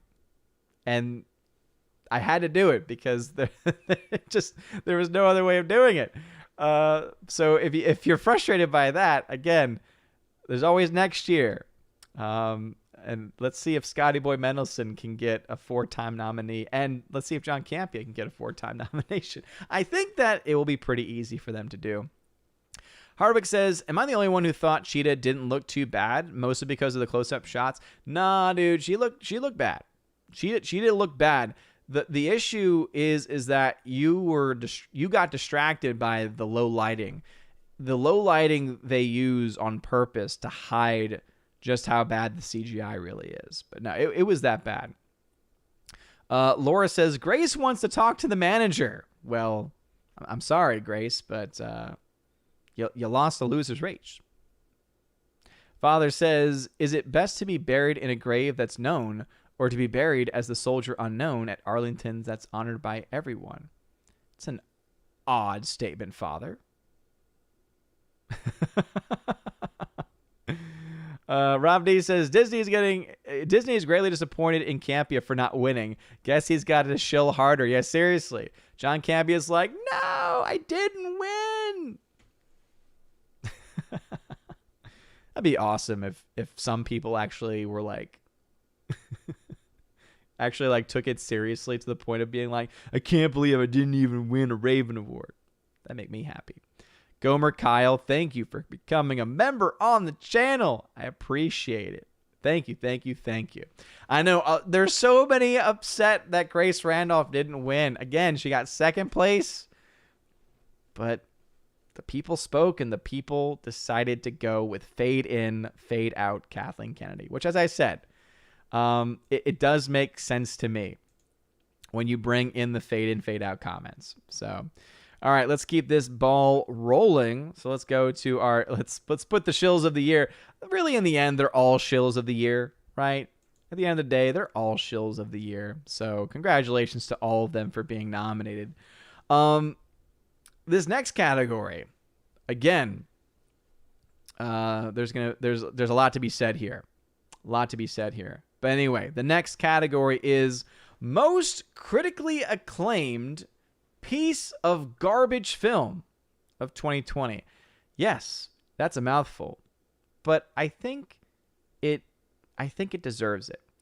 And the way we describe this category is not only is this movie overrated, it's also terrible. So it's not just overrated. Now, there's a category for overrated movies, but these are overrated movies that are also bad, that are also complete garbage. So, for most critically acclaimed piece of garbage film of 2020, the nominees are Mulan, Wonder Woman 1984, Cuties, and Birds of Prey.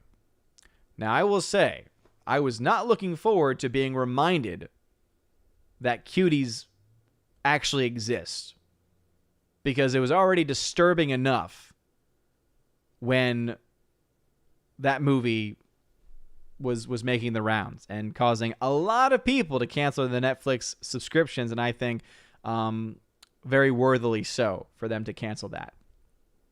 But anyway, this is a great category as far as really, again, making it clear this is not just about a film that's overrated. It's also a film that's complete and utter garbage as well. Some facts on this, some history on this. Previous winners of this category. In the first annual Raven Awards, Black Panther actually won this award. So a lot of people thought that movie was not just overrated, but also terrible.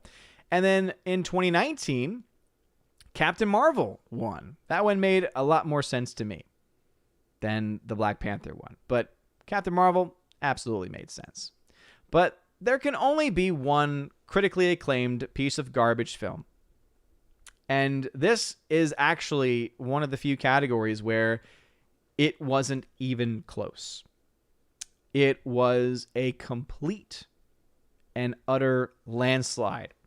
So the winner for the most critically acclaimed piece of garbage film is truly some of the most disgusting filth that has ever been put forward by any production company.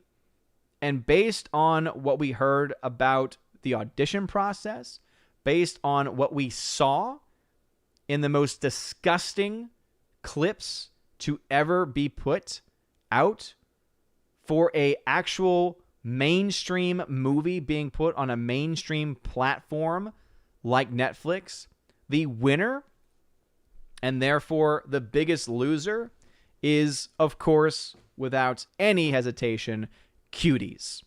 So congratulations to Cuties. God help those children who went through that process. God help everyone who defended that movie and tried to make some defense for it. But Lord Almighty, Cuties, and I don't even want to have it on my screen anymore to remind me that that movie actually came out. And just to show you how overwhelming it was for most critically acclaimed piece of garbage, Cuties had 70% of the vote. Cuties had 70% of the vote in a category with 4 nominees. It had 123 of the 179 votes. So all I can say is thank you to the Asgardian community for putting that movie in its place in Raven Awards history as truly being a piece of garbage film that for some reason, and there's a lot of reasons that we could think, it got so much critical praise and so much protection. Pretty sick. Pretty sick. But anyway, not applauding this winner. Absolutely not. Absolutely not. I am happy to see it get destroyed as handily as it did. But yeah. Rosie12 says, I don't get how Hollywood talks out both sides of its mouth. They claim girl power and then they embrace that filth. Exactly. It's pure hypocrisy.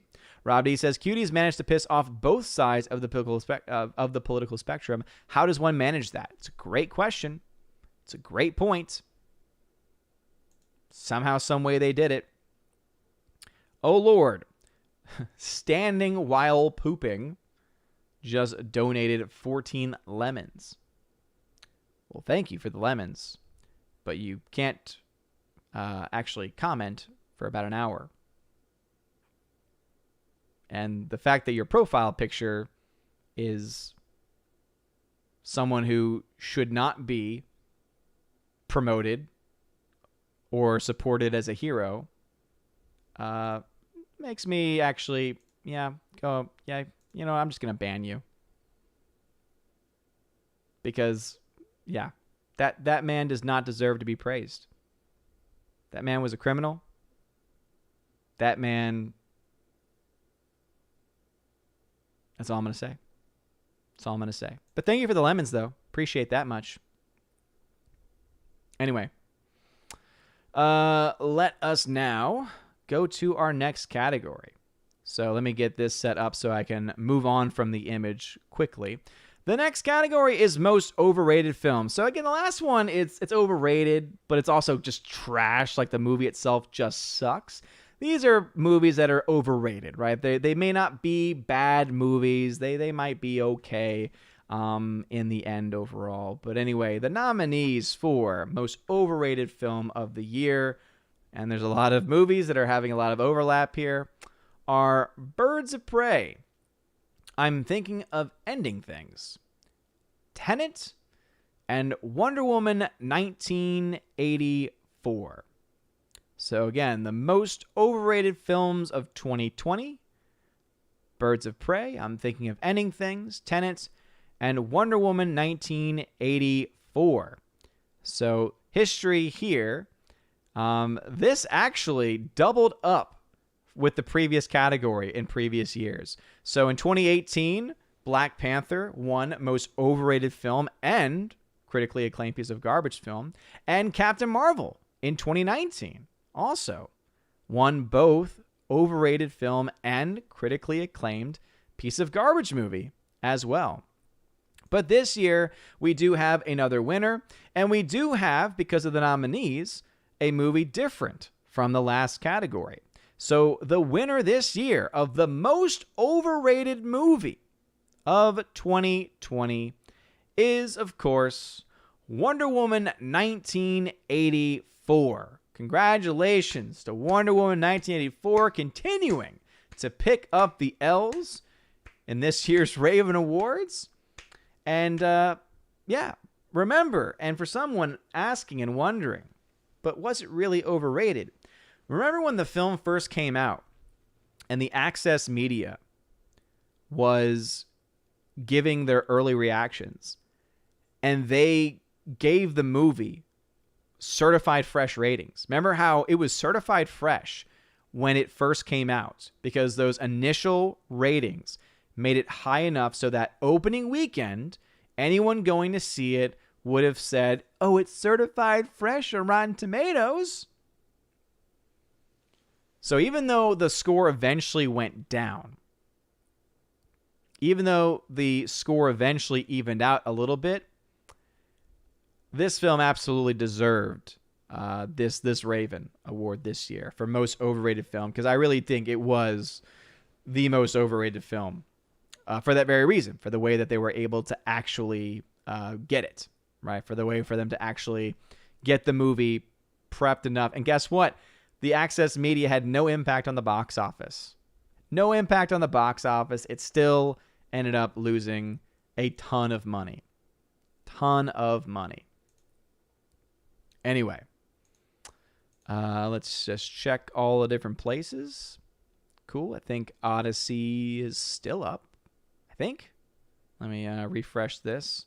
I know someone said that someone going live could have crashed it, but it looks like Odyssey is still going up, still going strong. Good to see that. Of course, YouTube still up as well. And yeah.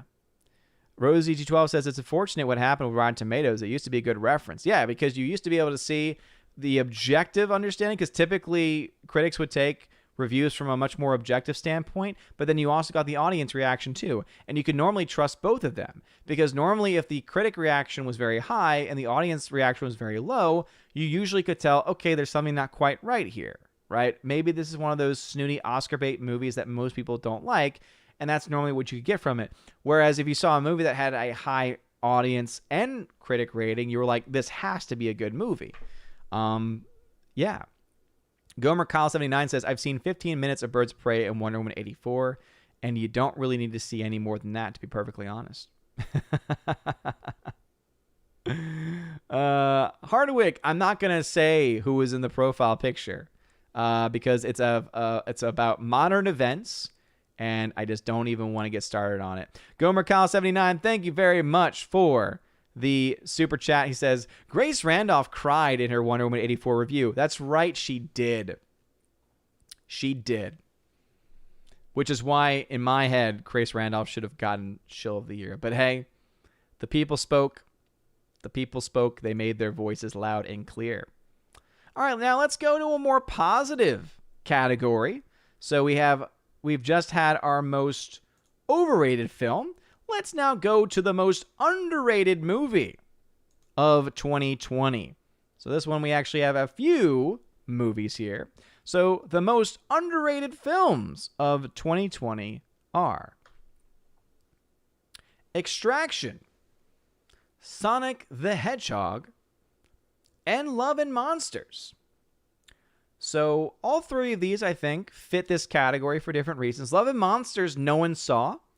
And so therefore, just by that very nature, I think is underrated. Got a couple of votes, so it's what made it squeak in, right? Even though no one saw it. I think because I nominated it and one other person nominated it, it got into this category. But hey, just was happy to see it get in the category nonetheless. Sonic the Hedgehog, of course, is the movie that most people, it was one of the only films a lot of people actually saw. So it makes a lot of sense for that film, because obviously that did not get a lot of love from critics, because critics obviously don't understand why fans liked it. They don't understand why fans like it. And then Extraction is a Netflix film that also didn't get a lot of love from critics either. So again, all of these really fit that category very well. The underrated film. Some facts. Some other underrated movies. So previous winners. Back in 2018, Aquaman won the Raven Award for this as being the most underrated film. And then in 2019, it was Alita Battle Angel. That was the most underrated film. And I think both of those absolutely fit. And yes, Gomer Kyle, I will say Love and Monsters is a good film. But there can only be one winner this year. And so the winner for the most underrated film of 2020 goes to Sonic the Hedgehog. Again, no real surprise here. Sonic the Hedgehog getting a lot of love tonight. Getting a lot of love in all these categories. And it was indeed underrated. And it is indeed a film that a lot of fans of the franchise are very happy to see. And we're very happy to see. So congratulations to Sonic the Hedgehog. It won by a fair margin. It got 46% of the vote out of the 3. 83 votes to second place, which was Love and Monsters. They got 51. I was very happy to see Love and Monsters get 51 votes there. Was very happy to see that get some love, for sure.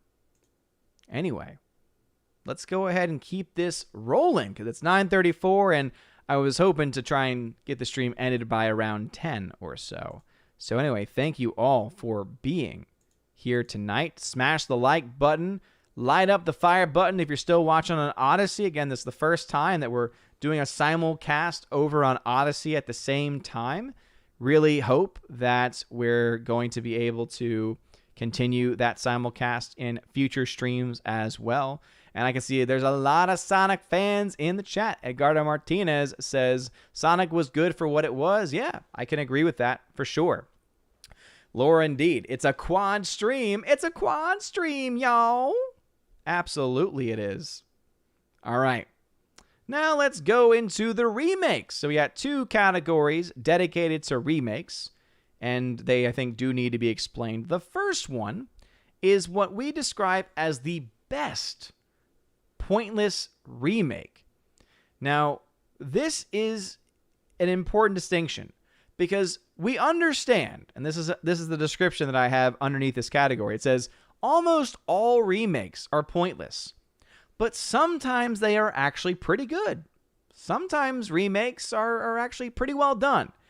And yet, with the limited number of people nominating this year, we did have crossover between best pointless remake and then the other category, which is the most unnecessary remake. So some of these nominees you're going to scratch your heads at, I think, because this is supposed to be for best pointless remake, meaning it was a remake.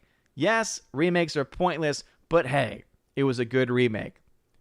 But the people spoke, and I can't change what the votes were. So the nominees for best pointless remake are Mulan, Dolittle, The Invisible Man, and Emma.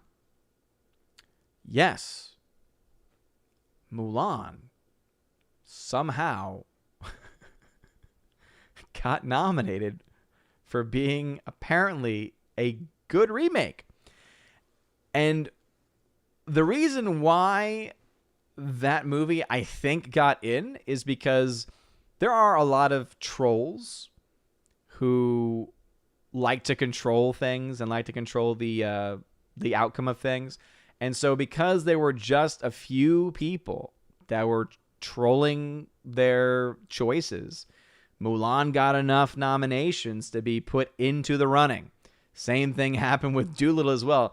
For me, if you were asking me which 2 deserved some recognition, I never saw Invisible Man, but I heard it was actually a pretty decent film. And I did see Emma, and Emma is fantastic.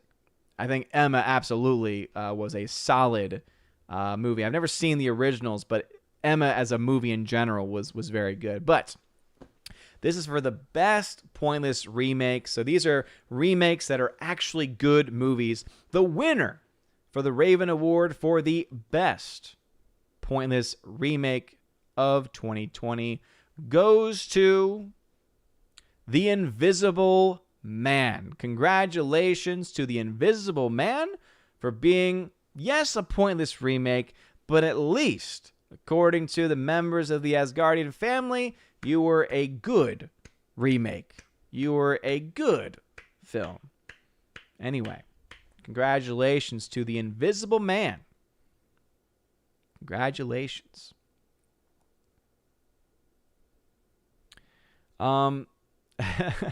Alejandro says, how about renaming the categories to best remake and worst remake? Because all remakes are pointless. So I like having it as best pointless remake and most unnecessary remake. And then I give you the descriptions so that way you know exactly what's being talked about. Whether you listen to the descriptions or not, that's totally up to you. So, Tina apparently is having some tech issues. Sorry to hear that, Tina. Gomer Kyle says, Elizabeth Moss, I just don't care for her. My wife started watching The Handmaid's Tale. It's terrible. Yeah, I've heard it's pretty bad, especially from a political point of view as well. I do think Elizabeth Moss is a good actress, though. I do think she's talented. It's just sad that she's known for that show in particular. But anyway, we'll go ahead and keep this rolling along. They're pointless because, especially when, as I said, most remakes, I think, are pointless because typically when a movie's remade, the original, for the most part, is good on itself, good on its face, and doesn't need to be remade. So in my mind, most remakes, therefore, fall into kind of a pointless category. Like, again, look at these movies. This, unfortunately, was best pointless remake, but it'll make more sense, I think, in the next category. So anyway, let's go ahead and get into that next category. And so this is for the most unnecessary remake. And so these are, again, remakes being mostly unnecessary. These are ones that truly crossed the line. These are ones that were really bad and also were just caused anger and frustration all around. So, the nominees for this year's most unnecessary remakes are as follows: Mulan, Dolittle, and The Witches. So this is where I thought it was pretty funny because Mulan and Dolittle somehow got nominated in both the positive remake category and the negative remake category. Again, that's what happens when only 40 people actually participate in the nomination process. But this is where it makes a little bit more sense, right? Because Mulan, a remake, completely pointless. There was no need to remake it, and it was bad. Dolittle, again, also a remake. Terrible. Doesn't need to be made. The Witches, the original, fantastic. Hey, why did it need to be made? It was terrible. Anyway, that's the way it goes, though, sometimes. But anyway, there has to be a winner, and this year there is indeed one. The most unnecessary remake of 2020, to most people's not surprise, is, of course, Mulan. Congratulations to Disney's Mulan. Disney finally picking up here a win. Not in the category that I'm sure it was hoping for, but hey, Mulan, absolutely. There was no need to remake the original classic animation because, man, that original animation from 98 was so fantastic. Yes, Dolittle was not needed. The Witches, there's a much better version of the film from many, many years ago. Unfortunately, it exists now, though. But Mulan absolutely takes the cake here. So congratulations to Mulan for winning the most unnecessary remake of 2020. And I forgot to do my history for previous winners. So the first annual Raven Awards, the most unnecessary remake was Ocean's 8, because it essentially was a remake of the Ocean's movie, but they decided to make it a female-centric cast instead, and it just added nothing new to the table, so it's just completely unnecessary. And then in 2019, the second annual awards, The Lion King live-action remake won. So I think it's very fitting that 2 years in a row, Disney has won a Raven Award for the most unnecessary remakes. So congratulations to Disney there. Rob D says, no one wants to see Dr. Dolittle without Eddie Murphy. No one wants to see Robert Downey Jr. in a non-Iron Man or Sherlock Holmes movie. I agree. Gomer Kyle says Moulin Rouge was better. Father Christopher Miller says, whoever wins, we lose. Again, facts. Edgardo Martinez says, seriously, who watched Witches? The original I liked. Edgardo Martinez got that already. Harvey says, the thing that stinks the new Invisible Man movie is that Elizabeth Moss isn't invisible in it. Again, I think that she's a talented actress. Father says, speaking of Ocean's 8, I think 5,000 will get you 10,000. That Odin has never seen the original Ocean's 11 with Sinatra. That is true. That is true. I have not seen the original as such. However, I would say that the remake of Ocean's 11, the first one, of course, was a good remake. All right. Let's go ahead and keep on moving then, because, getting closer to the time that I wanted to end at. So let's go now to the best low-budget movie of 2020. I love this category. I love showing some love to movies that typically wouldn't get as much attention usually. Obviously, there are some exceptions, right? One of these nominees actually is right now a front runner for other awards, but we all know that the Ravens matter more. But the nominations for the best low-budget movie of 2020 are Fat Man, which was made for $20 million. Freaky, which was made for $6 million. And Nomadland, which was made for an amazingly low $5 million. So the criteria for this category, and this is one of my favorite categories because I think it is unique, and I think that, again, lower budget films do need to get recognized more often. But the criteria is that in order for it to be deemed low budget, according to the Raven standards, is that it has to be $20 million or less. And Fat Man came in right at $20 million, but still Freaky with Vince Vaughn came in at $6 million. Nomadland, $5 million. Again, kind of crazy that that movie was able to come in at such a low amount of money. Previous winners, though, in this category, the first annual Raven Award went actually to a fan film. Vader, Shards of the Past, won that year with a budget of $164,000. And then in the second annual Raven Awards, Parasite, Tina's favorite movie, won, and that was made for $11 million.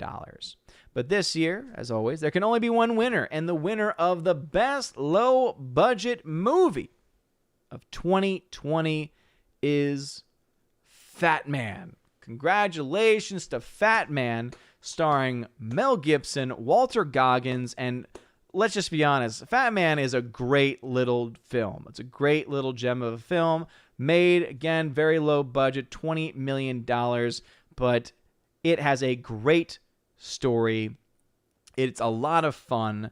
There's a really fun action scene at the end, and it's just, again, if you're a Mel Gibson fan, you're going to like the movie. Mel Gibson and Walter Goggins, both fantastic actors, and I think that it's worth enjoying if you are a fan of those people specifically. I think it's definitely worth the time. Edgardo Martinez says, give Mel Gibson some love. Damn right. Father says, Fat Man is awesome. Enough said. Dang right. Rosie212 says, body swap movies are ridiculous. I think that there are some that are better than others. Gomer Kyle79 says, never heard of Nomadland. It actually is a very good movie. It's very, very solid. I want to say it's on Hulu right now still. And it's actually very well done. Father says, even if you aren't a Mel Gibson fan, you'll enjoy Fat Man. Yeah, I'm not saying that only Mel Gibson fans will enjoy it. I think that it's just a fantastic movie. Rob D says, is Fat Man subtitled in English? I noticed the poster's not in English. That was my bad for choosing a non-English poster. It is an English movie, so don't worry about that. Tina says, hashtag death Parasite. Nobody remembers that stupid movie, but you and the Oscars. There are others, too. Hardwick, it's okay. It's okay, Hardwick, that I said Walter Goggins instead of Walton Goggins. And I don't care about who's winning at the Oscars tonight. So you can share that with the others, but I'm not going to read it because I don't care. Tube U says, would have gone with Witches. That was from a category ago, or a few categories ago. All right. Let's go ahead and go into the next category. We're getting into the final 4 categories of the evening. Final 4 categories of the evening. So we've already had our worst story of the evening. Now let's go to the best story in film for the year 2020. The nominees for best story in film are Soul, The Gentleman, Minari, and Tenet. So best story in film for the year 2020. Minari, Soul, Tenet, and The Gentleman. Little history on this. Back in 2018, Avengers Infinity War took this award. And back in 2019, Joker took this award as well. This year, we do have a new winner. And the Raven Award for Best Story in the Film for 2020 is one of my favorites of the year, The Gentleman. Congratulations to The Gentleman for Best Story in Film. Congratulations, gentlemen. Truly one of the best films to come out in the year 2020. And again, the story is one of the best reasons why I cannot really sell any more just how great The Gentleman is. And the story really is one of the driving factors as to why that film is as good as it is. So people over there on DLive are saying there was voting fraud. There's no vote fraud. I gave you all the actual numbers themselves as far as how these worked. It was actually very close. So for best pointless remake, I was glad I ended that one when I did, because Invisible Man won by 2 votes. So for the best pointless remake, Invisible Man won 62 votes to Mulan's 60. So that was almost getting there.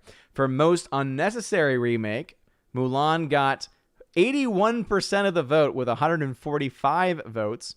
For best low-budget movie, Fat Man won with 51% of the vote, 92 votes, to Nomadland's second place, 54. Freaky got 33 votes. And then for best story in film, The Gentleman got 42% of the vote with 75 votes. The second place there was Tenet with 54. So, again, I'm about as transparent as I can possibly be. A lot more transparent than what you'll find over at another award show that we are boycotting. Gomer Kyle 79 says McConaughey and Marson add Farrell. Got to see it. Oh, man, the cast is truly fantastic. All right, let's go ahead. Next category. This is a big one. This is the one that let's just say that there's going to be people who are split on this one. All right. Next is Lifetime Achievement Award, and specifically we look at people who are overlooked. We look at people who are the most overlooked in cinematic history, in the history of film and Hollywood. And so the nominees this year for the Lifetime Achievement Award are just 2. Kurt Russell and Sean Connery. 2 awesome, incredible actors. Both, I think, very, very deserving to be in this category, to have received these nominations. Previous years, in 2018, Stan Lee won for Most Overlooked Person Lifetime Achievement Award. So Stan Lee won back in 2018. And then in 2019, to my surprise, kind of, Keanu Reeves won in 2019 for Lifetime Achievement Award. But again, these are the people who got the nominations. And that's, again, why. If you're like, what? I don't understand or confused, next year, make sure you add yourself to the nomination process. Because as you can see, those that nominate have a pretty big impact. But yes, absolutely. Rest in peace, Sean Connery. With that being said, the winner for the Lifetime Achievement Award, Raven Award for 2020, is actually Kurt Russell. That's going to cause some controversy, but Kurt Russell is indeed the winner of the Lifetime Achievement Raven Award. And I know that there's a lot of Sean Connery fans that are not going to like that, but it's actually, it was not even very close. Kurt Russell took 61% of the vote here, 110 votes to 69 votes for Sean Connery. So again, that was actually a big surprise to me. I thought Sean Connery was going to walk away with this for sure. But I think the reason why people ended up going with Kurt Russell more is because of the overlooked factor, right? Because in the Raven Awards, we try and look at people who don't get a lot of attention. And I think Sean Connery has gotten a lot of attention in his career, has gotten a lot of appreciation in his career, whereas Kurt Russell, I don't think, has been given as much love, as much attention as he should have. And so that's why, to me, it makes a lot of sense for Kurt Russell to have won this Raven Award. Slicer Nyan says, music cellophane, Mr. Cellophane should have been my name, transparent all father. Rosie says, everyone who voted for Kurt Russell should immediately go watch The Man Who Would Be King and Robin and Marion. Again, it's not about who's the better actor. It's about who's been overlooked. Gomer Kyle 79 says, Kurt Russell also came out on Hollywood. Yeah, I think that's another reason too, is that Kurt Russell is seen as someone that very much goes against the Hollywood trends. So I think that is also a reason why. Yeah, I think that he's also underrated. I think that those are all legitimate reasons there. All right, let's go ahead and get to the end. We've got two more categories. So this is one of my favorites. This has a very prestigious name. It's a very prestigious award. This category is called the Kathleen Kennedy and Ryan Johnson Award for Excellence in Crap World Building. This prestigious award is for those movies that truly sucked in every way. So basically, this is the worst movie of the year, but we call it the Kathleen Kennedy and Ryan Johnson Award for Excellence in Crap World Building. And so the nominees this year for Kathleen Kennedy Ryan Johnson Award for Excellence in Crap World Building are Wonder Woman 1984, Artemis Fowl, and Birds of Prey. So, here we go. Before announcing the winner, though, some facts. Previous winners of this prestigious award. Back in 2018, A Wrinkle in Time won this award. Very much deserving. Back in 2019, Star Wars, The Rise of Skywalker won this award. This year, we do have a new winner. We have a new champion at the top. The worst movie of 2020. The worst movie of 2020 as voted by the people. And this year's winner of the Kathleen Kennedy Ryan Johnson Award for Excellence in Crap World Building goes to Wonder Woman 1984. Congratulations, Wonder Woman 1984, racking up several Raven Awards this evening for some of the worst categories of the evening. Yeah, Bruce says we did it. Yes, it is almost 10 p.m. my time, and that's why we have one category left. We're gonna wrap this mother up with the last category of the evening. And yes, Gomer Kyle, I will agree. If you had to make me choose, Artemis Fowl is absolutely the worst of these movies, but hey, I understand more people saw Wonder Woman 1984. And the breakdown on that was Wonder Woman got 42% of the vote, Artemis Fowl 22%, Birds of Prey 36%, Wonder Woman 76 votes to Birds of Prey's 64 votes. All right. We now have our final category of the evening, though. Thank you again, everyone who has supported this stream tonight. It really does mean a lot. We still got 92 people watching on YouTube. We got some people still watching over on Odyssey. And, of course, we've got the D-Live fam watching as well. But let's go ahead now and finish this sucker up. The last award of the evening is what no one should be surprised by, because we like to keep this one a little bit simple. And that is, of course, Best Movie of 2020. And the nominees are The Gentleman, Tenet, Sonic the Hedgehog, and Mank.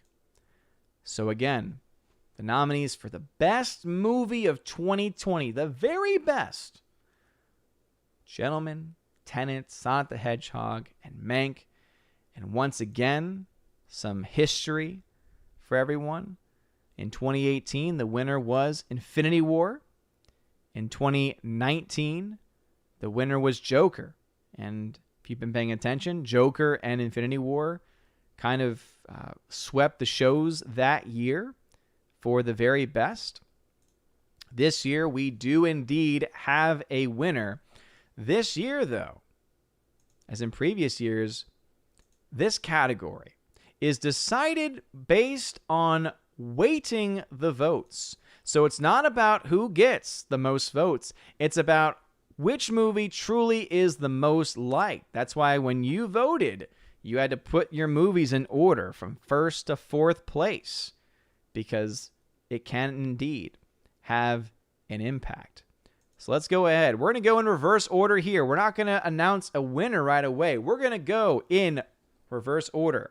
In fourth place, building up some suspense here. In fourth place, the movie was Mank. So Mank was in fourth place. In third place, Tenet. Tenet had a lot of love in the mid sections, not as much love on the top sections. And this will give away the winner. And so I will announce, with the two remaining films between Sonic the Hedgehog and The Gentleman, the movie that came out on top with a whopping 56.4% of respondents choosing it as its first choice: Sonic the Hedgehog. Congratulations to Jeff Fowler's Sonic the Hedgehog. You have won the biggest award of the evening for the Wednesday Raven Awards, the third annual Wednesday Raven Awards. Sonic the Hedgehog, based on the Asgardian community and those that have voted, has won Best Movie of 2020. Gentleman, of course, got in second place. It had 20% of respondents giving it first place, 23% giving it second place, and then had a lot of love in third place with 41%. And because of it getting third percent, much more than first or second, it put that in the second place position. So Sonic the Hedgehog, again, best movie of the year. Gentleman being second, Tenet being third, Mank being fourth. So that is it for the Raven Awards. It's been a fun show, everybody.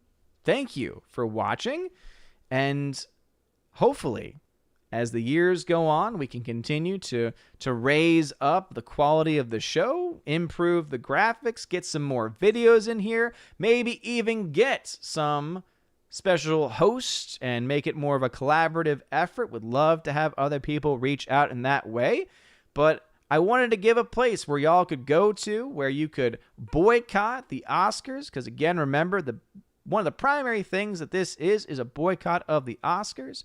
It is also, of course, to give you all a voice to say what is the best and the worst in the year of film. So think about already movies that have come out this year that you might want to see nominated for the best and worst of next year. There's already been at least a couple of really awesome movies to come out so far, and there will be many more, of course, as well. Yes, someone said a red carpet event, Jedi Starship. Yes. So thank you to Tina, to Steph, to Laura. Thank you very much. They are my mods, and they've been doing a great job this evening. Shout out to everyone for your love and for your support. This has been a ton of fun. Laura, it's a short story. Thank you for the $20 donation via Streamlabs. Laura, you didn't have to do that. Thank you so much. She says, thank you so much for hosting. Buy yourself something pretty or chocolate. Definitely the latter of chocolate. But anyway, thank you all so very much for being a part of the channel. Thank you also to the Odyssey people watching tonight. Again, Odyssey is now an option for people to watch. TubeU, thank you for being a constant supporter over there. Before we end the show, of course, I'm going to shout out the people that I normally shout out. My members who are at the Army of Asgard level and above. And that will be Gomer Kyle 79, Window Liquor, Your Muslim Uncle, Caratharp, Eric Jewett, Rich the Savior, Dadman Walking 55, M Tax Shark, Forever Sci-Fi, Rosie G12, Andrew Hoyle, Eric K, Orange at Reviews, Adam Avery, Twirly Wolf, Jay Stowe, and Jay Stowe and Aiden Vickery. Thank you all very much for being supporters on the channel. D-Live fam, thank y'all very much for support tonight. For the couple people over there, chest opening will be, of course, delayed to another date, but thank you for the support. Odyssey fam, thank you very much for the love and support. Please be sure to drop the fire, light up the fire button over there. Divine Dragoon, thank you also for supporting over there as well. Son Goku, thank you very much for the $5 super chat coming in at the last minute. It says a round of applause for the host. Odin, thank you very much. Son Goku, thank you for being here. You were very active in the chat. I appreciate that very much so. The winners of the Raven Awards will be posted at some point on the site if you want to go back and check that out. But anyway, you guys have been amazing. Shout out to the Valks before you go. Shout out to all of the members. Also to anyone who donated tonight as well. It really does mean a lot. I've done about 5.5 hours of streaming today, so it really does mean a lot. And it's always a lot of fun for me too. And so I hope that you did have fun. Hope that you're able to enjoy something that was award-oriented, talking about the best and worst without having to deal with any of the craziness that the Oscars has had going on so far. But anyway, you guys are great. So again, shout out to Sonic the Hedgehog, the best movie of 2020 according to the Raven Awards. And a shout out to Wonder Woman 1984 for being the worst movie of 1984. You guys are awesome. I'm going to bed because I'm exhausted. Have a wonderful night, everybody. Thank you for making the Wednesday Raven Awards continue to be a thing. 3 years going on. Can't wait for the 4th annual one. Pay attention for when those nominations go live, though, because it's important. Have a wonderful day.